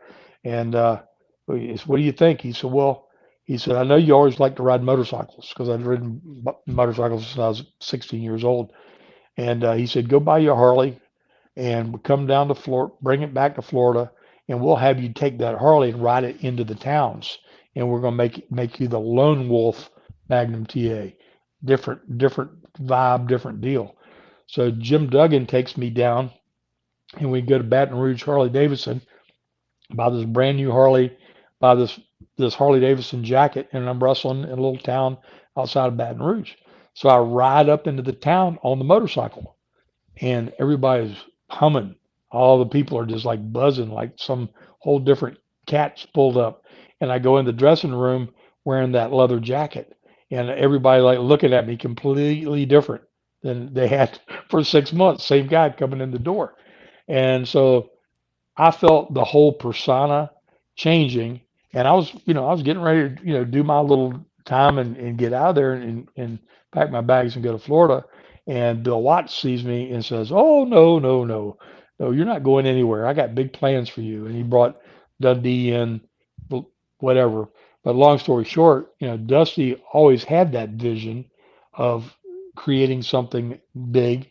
And so the jacket that's represented in the figure, which had never been done, is truly a huge pivot point for me and changing just the whole vibe of what this character was all about. And it enabled me just to kind of like, Fonzie and Happy Days back in the day, the leather jacket Yes. gave Yes. him the vibe. Well, it did the same thing to me, and it gave me all of a sudden I started being comfortable in portraying this character that was bigger than life. That was really just a magnification of something I was very comfortable in myself, and that's what made it all happen. And Dusty was just sitting back watching it and laughing because he knew he was going to bring me back to Florida, with all that. So then he watches me have this great ride for the next year, and he in turn came to work for the Crockett's, and things didn't start out like he thought they were going to start out, and it was a little rough there. And Barry Windham had come in as the big babyface star, and they were starving. Those guys just weren't making any money, and Barry just up and left and went to New York and left them high and dry, and which was not well thought of by a lot of folks at that moment, as you can imagine. Yep. And Dusty calls me in the middle of the night, puts Jim Crockett on the phone with me, introduces us, and he says, if come take a chance on us, we will give you the greatest opportunity you could ever want to have in this business. And they did. They were good to their word, and I left a place that was on fire, and we were selling out every night, and I'd had my first six-figure year in the business, and to go to a place where guys weren't hardly making enough money to buy beanie weenies, and but they took care of me from day one, and they gave me the keys to the Emerald City. And the Horsemen start, racking themselves up, becoming huge heels. And you and Dusty were great foes for the Horsemen. I mean, it just goes perfectly together. We were, and then there was those James Boys guys. They were kind of interesting too. Uh, the our alter ego, Yes. uh, and it America's team, and we had just started playing with all that because it was like easy. That was like some things you had to work hard at, but that was just him and I together was just like a magic chemistry.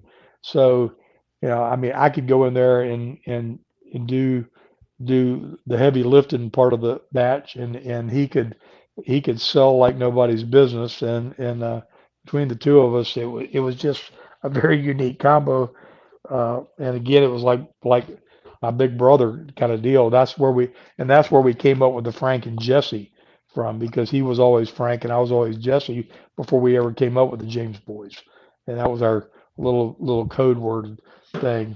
uh, so so anyway, it was yeah, it was a great relationship. It was uh, huge impact on my career. While I was there in the ring, and then afterwards the friendship carried on for a lifetime. Yeah, it's funny, like what happens. Obviously, you're with your career, but the relationship never changes. Like, you're in ring, but he brings you to WCW, right? And then you start working behind the scenes. So he kind of always was with you and always buddies with you. And then obviously everybody remembers that awesome moment when he teams with Nikita and you make that surprise appearance at a Crockett Cup. I mean, phew, the emotion, the crowd. I mean, that's crazy too. So it seems like you and Dusty were always hand in hand, no matter what. Yeah, no matter what. And I got to see him so ironically as this is, he passed away on my birthday. So I Wow. can't ever forget that. But the November before, we did there was an event up in New York at LaGuardia where they have a fan fest convention kind of thing annually, and my youngest son and I drove up to be a part of it, and the promoter that brought me in had brought Dusty in, so we got to sit together for about 4 hours and like really reminisce about a lot of cool things, and we got to meet my son, and just he was big. He was so huge on family. He loved his kids and his grandkids, and he really mellowed out over time. And what a great teacher he ended up being for all those kids at the NXT, because that's what he called them, his kids, because he mentored all of them. I mean, Charlotte Flair and Seth Rollins, and just countless folks that came through that system were all had the touch of Dusty put on them, and he was just amazing at helping people find what their inner mojo is to come out of your shell, and be able to present this character to the world, because that's what he'd done. He'd been a study his whole life. He'd watched the great ones, and he'd taken a little from this one, a little from that one, and molded some of his own magic around it. And and then he got to where he was a teacher. He could help other people find that within themselves. With that too, obviously you're Cody's godfather. So I mean, you're literally, I mean, family, right? Right, right. So yeah, I was there the night he was born, and I was there holding him at his christening in Tampa, Florida. So yeah, the ties with he and I, the family, and Michelle are deep. What do you think about your godson Cody Rhodes today? Like, what do you think about him in WWE today, kicking ass? I know he's injured, but like, what do you think about his run before, AEW and then WWE and kind of blowing it up at WrestleMania? I saw him when he had left the WWE and was working recreating himself in the indie world Yep. before AEW. And he was always so laser focused that he had a purpose, he had a plan, and he reinvented himself after he had to overcome the you know the characters things that he portrayed in the WWE that he was just not happy with, and he had tried so hard to pitch them other ideas and other things to give him some depth to do something else, and they didn't see it. They didn't see him capable of it. So he's just this great story of self promotion and overcoming the quote unquote experts, and then you mold all that athleticism that he's got and his storytelling ability and then his business mind. I mean, he's truly the triple threat, and his dad, I know, could just not be more proud of what he's gone on to do, and now Cody's a dad, and I know when he comes back from this injury, he's going to cement yet another chapter in his life and his career in the industry. Speaking about family, how's Tessa Blanchard? How is she doing? What's the latest She with her? She's doing fantastic. She has enrolled in college in San Antonio, Texas, and is working on a degree there, and still maintaining her workout regime, and still wrestling some indie things on the weekends. But Tessa's always been like a really sharp study of life, and she realizes that first of all, from a woman's perspective, 40 probably truly is the stretch. You've stretched it about as far as you comfortably want to go and be taking bumps in the ring and putting your body through that stuff. So she saw what it takes to be on the grand stage and the big stage of it, but knows that you've got to have an end game plan and something that's not just got you tunnel vision focused at one thing, and then one thing go wrong and you don't have anything to fall back on. So she's preparing herself for her future, and I'm really proud of her. She's in the best shape of her life, and by the time she with the things that she pre-qualified in with courses and things she'd already taken, in probably 3.5 years she'll be out and still be a young woman and still have you know probably the opportunities of a lifetime in front of her if that's still the path she wants to pursue. As we hit the wind down, we head towards the finish here. Just give us one last big push for Power Town Wrestling and maybe like what's next and where everybody can find it. Well, PowertownWrestling.com, where everybody can find it, and there is so much, so many stories yet to be told from this venture. The rebirth of legends to a new generation, uh, and an ongoing adaptation of what the they're amazing people that help build this industry that is still flourishing so well today is going to be something that we're going to be able to relay to the old wrestling fans, new wrestling fans, or people that are just really interested in understanding the history of where it all came from. And in doing so, we're going to create unique lines of collectible items. The action figures are certainly, something that is going to continue, in the line over and over until we've represented the people we have on this roster. But we've got other really unique things in mind that I think the fans will be excited about and be happy to be able to get their hands on. So we're thinking outside the box a little bit and try to be creative and do justice to these people that deserve to have their own reckoning in modern time. I can imagine a young Mad Dog Vachon running roughshod through the likes of the locker room of the WWE right now. It would be a thing of beauty, and I chuckle as I think about it. But all those guys paid their dues, paved the way, uh, and made what's happening today possible by their just hundreds of thousands of miles going up and down the road and wrestling whether they're hurt, whether they felt like it or not, and doing everything in their power to continue to entertain generation after generation of wrestling fan. Now, for Magnum TA, when you look back at it, and obviously the figure is going to be immortalized forever. Everybody's going to love these awesome collectible figures. They look like $1 million. But what do you think is your legacy? Like, if somebody's looking at that figure, and in the future, like, what are they going to think of Magnum TA? I hope they'll see somebody that isn't just the sum of his exterior parts.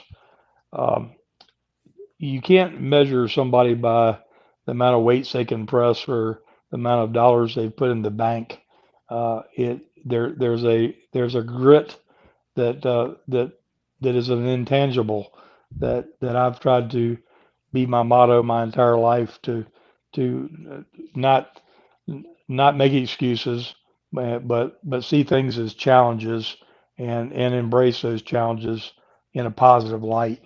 And I've done my best to do that and continue to face challenges each and every day. Some that should make me cry, but I can still find humor in them, and I apply that same philosophy each and every morning. My feet hit the floor, and I go get up and do the same thing all over again. And I just hope they see someone that was inspiring of sorts, and maybe makes your challenges look like something that you can face and overcome on your own without having to, ever think about saying I quit. Love it. Just one final question. Do you have a favorite John Wayne movie? True Grit was probably my favorite. It's a good one. I love The Shootist, but True Grit's awesome as well. Where can everybody find you? Social media? I know obviously you're on Twitter and stuff, but where can everybody find you? Well, I will eventually link it all to our Powertown website part when it gets all up and running. But I'm on Instagram. Uh, I think it's Magnum Terry Allen Magnum TA on Instagram. It's the real Magnum TA on Twitter. And goodness, I don't even look at those things so much even to know. But if you search it up, it'll be easy to tell it's me because I have a very entertaining, uh, colorful bunch of things on my website with my kids and family and extracurricular things that we do. So I'll be easy to find. Awesome. Well, Magnum, thank you so much for all the time today. Really appreciate it. It was a pleasure as always, and thank you for all the accolades. There was so much heat. There was so much back and forth. We did the deal where I dressed up as a security guard and handed the roll of quarters to Tully. Then the following week, Magnum came out in the police outfit and handcuffed me to the rope, and then got Tully, and it was just perfect. It worked out. I mean, there was no better storytelling than right then. It was good. What did you think of the whole I Quit match that people still talk about to this day?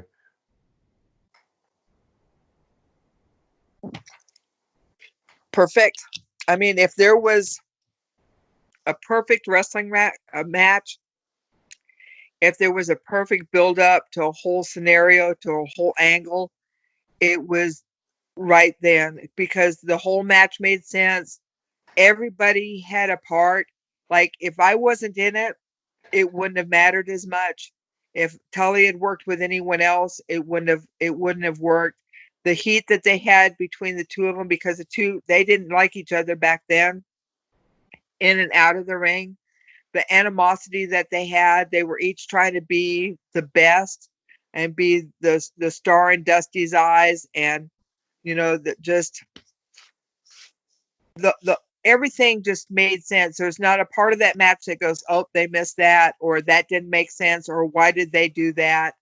It's perfect. The whole buildup of it, it's just, I mean, if there was the one of the best wrestling matches ever, that would be it. Did you find it strange that Magnum ended up marrying Tully's ex? Yes. Yep, that was kind of wild, especially like hearing the whole story of like how it happened, and the whole, like it certainly worked out for Tessa. I mean, Tessa's got two awesome dads, and it's certainly playing well with her career and where she's wanting to go with her life. It seems kind of weird, but for everyone, I think it all worked out. I mean, you can't say that, oh, you can't do that. It's not gonna, it's not right. But then it did work. So who are we to judge? And everybody's happy, and Magnum's got two beautiful children out of it, and Courtney's happy, and Tully's happy, and all the kids are happy. So, stranger things have happened, but I can't tell you what. How did it end up happening? Like, was the relationship already over, I guess, by the time that she switched? I'm not. I wasn't around, so I'm not quite sure the whole like how it worked out. But I think Tully found out that she was dating Magnum when she had Magnum tattooed on her ankle. Oh boy. And now, of course, I've seen Tully and Magnum together, and I guess ever since the accident, whatever heat they had probably vanished. Oh, I don't know. I think there was still a lot of heat after the accident, because that's, a lot of stuff happened after that. I think that through time, and time has a way of healing all wounds. And if you just have to realize that people go different directions, they may not go the direction that they want you to, especially after a divorce. But Magnum's good to Tully's kids, and Tully should be happy with that, and it all works out. So Do you think the Magnum heat may have had something to do with why Tully never came back to WCW, other than I think one appearance after his WWE run? um I think maybe like being busted for the drugs, like testing positive for the cocaine, put a lot of damper on a lot of that, because at that time it was, um, you know, it was nothing to do it, but then you just don't get caught until he got caught. And what was your reaction to Magnum's accident? We were actually in Kansas City at the time and got the phone call, and it was one of those moments in your life that you just can't believe what happened, and especially can't believe that it happened to Magnum, and that you're thankful that he survived, but then you're also worried about like what is his life going to be like after that, especially when we heard how bad the accident was. Like what was his life going to be after that? And I'm so thankful, that he persevered, and that they had put the collar on him, where they drill your head, and keep you immobile. And he was like, no, we didn't want that. He said, like every day he would just like push his head against a pillow just as hard as he could, because he didn't want to be just completely, immobile. And he says every day it just felt like he got a little bit further. And he says that nobody could tell, but he could tell. But he just kept pushing his head against that pillow, and then got to where he could lift up his head, and then he could sit up. And it was like the little baby steps and the accomplishments that he did that made him go further than anybody. That all the doctors said that he was just wasn't ever going to be able to walk, and he proved them all wrong. And now he's out riding four-wheelers with his kids, and having a great time. And the other point I want to make is that the Horsemen did not draw just by our name only because we walked out there. There had to be somebody on the other side of the ring. And rest his soul, Dusty Rhodes was the catalyst for most of that time. He was the leader, but he was surrounded at that time by an incredible array of talent that we were fortunate enough to work with. I count Magnum, Terry Allen among them, and the Road Warriors, and Ronnie Garvin, and Sam Houston, and all the guys that we got to work with. We had the best across the ring that every night forced us to be the best that we could be. And so I think that was a contributing factor in our run. And when Terry had his accident, I remember it like it was yesterday. I mean, it was in the paper, and it was about a mile from his home in a pouring rain, and hit a slick spot in the road, lost control of his car, hit a tree, and in an instant, his neck was broken and his career was ended. And if there is one person, and not just because he's sitting here, but if there's one person who had an unlimited future as to where he was going to go, it's Terry Allen. He was destined for many of the things he's talked about, the dues that he paid, the style he developed, what he delivered when he was in the ring. Oh, he would have been a world champion. And I don't know if Tully remembers this, but you were in a battle for your life when that happened. It wasn't just your career that ended. And it was, well, is Terry even going to survive? And the doctor said because he was a magnificent athlete in such tremendous shape, that contributed to the fact that he did survive. And one night, Doug Dillinger, who was in charge of security, and it was well after midnight, snuck us into the back door of the hospital into an intensive care, which you couldn't get there, but we were able to get there. And we walked in, and there was Terry laying there face down on an apparatus with this thing that totally immobilized his head. And he, I'm sure, had no idea that we were there, and he was on a machine that rotated one way and the other so that his body fluids didn't settle. And you heard the phrase, you could hear a pin drop, well, you could have heard a pin drop.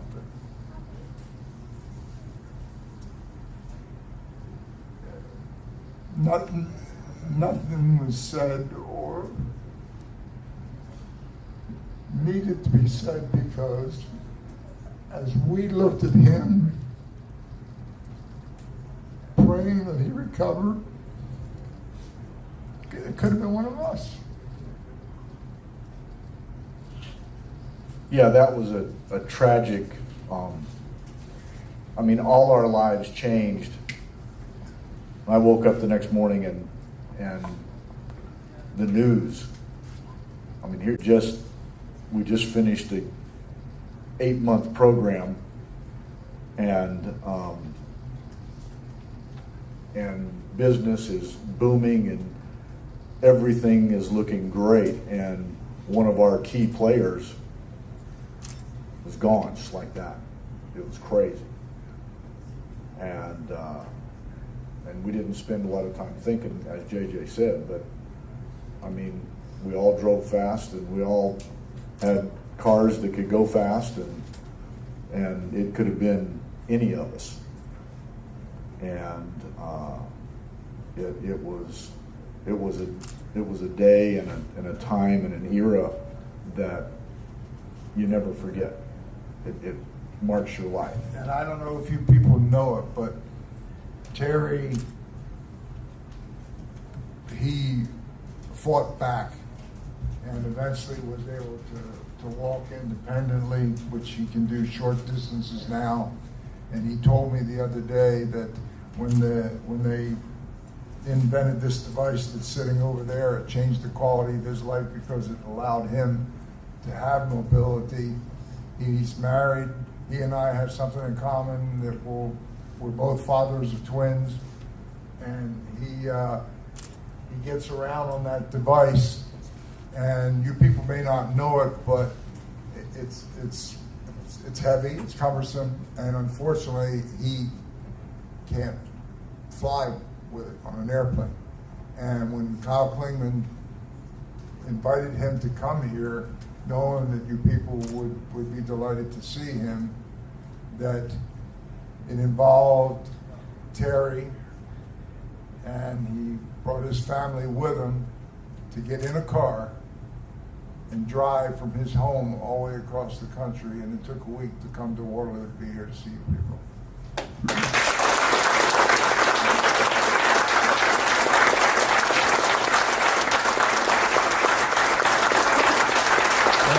Thank you. Thank you very much. And here, and the thing of it is, we got to entertain you guys and put on some unbelievable battles of good and evil and all these things that we did that was, made so many memories. But it's so ironic that, Tully and I, and for me, being reminded so many times about the I Quit match, and no, he never said the word, so we'll just get that out right now. But I named the book that way. There you go, and it will still pay off. So, but the thing of it is, so I inadvertently ended up in the I Quit match of life. Okay, so this guy who's been watched by hundreds of thousands of people on TV gets to play this hero and gets to do all these superhuman things. Got faced with a challenge, and whether I was going to buckle and crawl into my pity pot and become a statistic or not was certainly something that could have happened. Could happen really easily. But I made a mistake that day that I've never admitted. I've got to admit to everybody here. Well, I never prayed to God to take this away from me. I prayed for Him to give me the strength to do what I knew was going to be ahead of me, and He's been faithful. He's done that. But boy, have I paid for it. I'm here, and the battle goes on. It goes on every day like it does for each and every one of you and your challenges in life. But I'm here to tell you, there is no quit in life. Life is a challenge. No matter what it is, your job, your family, your health, whatever it is, it's a challenge. And my quest was that if I could persevere, whether I had a platform, whether I was on TV, or no matter what I was, wherever we're at, we're an example. If it's at work, if it's with our friends, with our family, you're an example. You're teaching somebody how to react to the challenges in their own life. And if I could do anything and give back to all the people that supported me as I entertained them, and literally the hundreds of thousands of letters I got while I was in the hospital, I wanted them to see that, that thing we live by wasn't just something that sounded good. Tully got to where he got to be by hard work. Nobody gave it to him. Nobody gave it to me. I didn't come from somebody that I knew in the business that got me in, and I got down the road. We all worked super, super, unbelievably hard to do something we loved, but to be the best at it. And no matter what you do in life, it's the same thing. If you give 100%, at the end of the day, that's all you can do, is give 100% and never, ever, ever quit. And I'm not a quitter. Nobody's sitting up here with me as a quitter. None of you guys are quitters.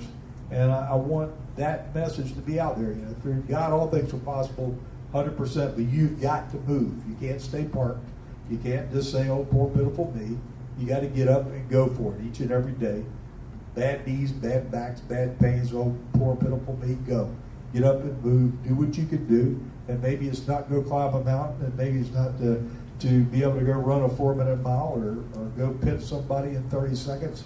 But your accomplishments every day are just as important as all these things we're sitting up here talking about today. The things we did that were so memorable, and I'm glad we made those memories for you. But you're making memories today for yourself, for your families. So keep it up. That's all.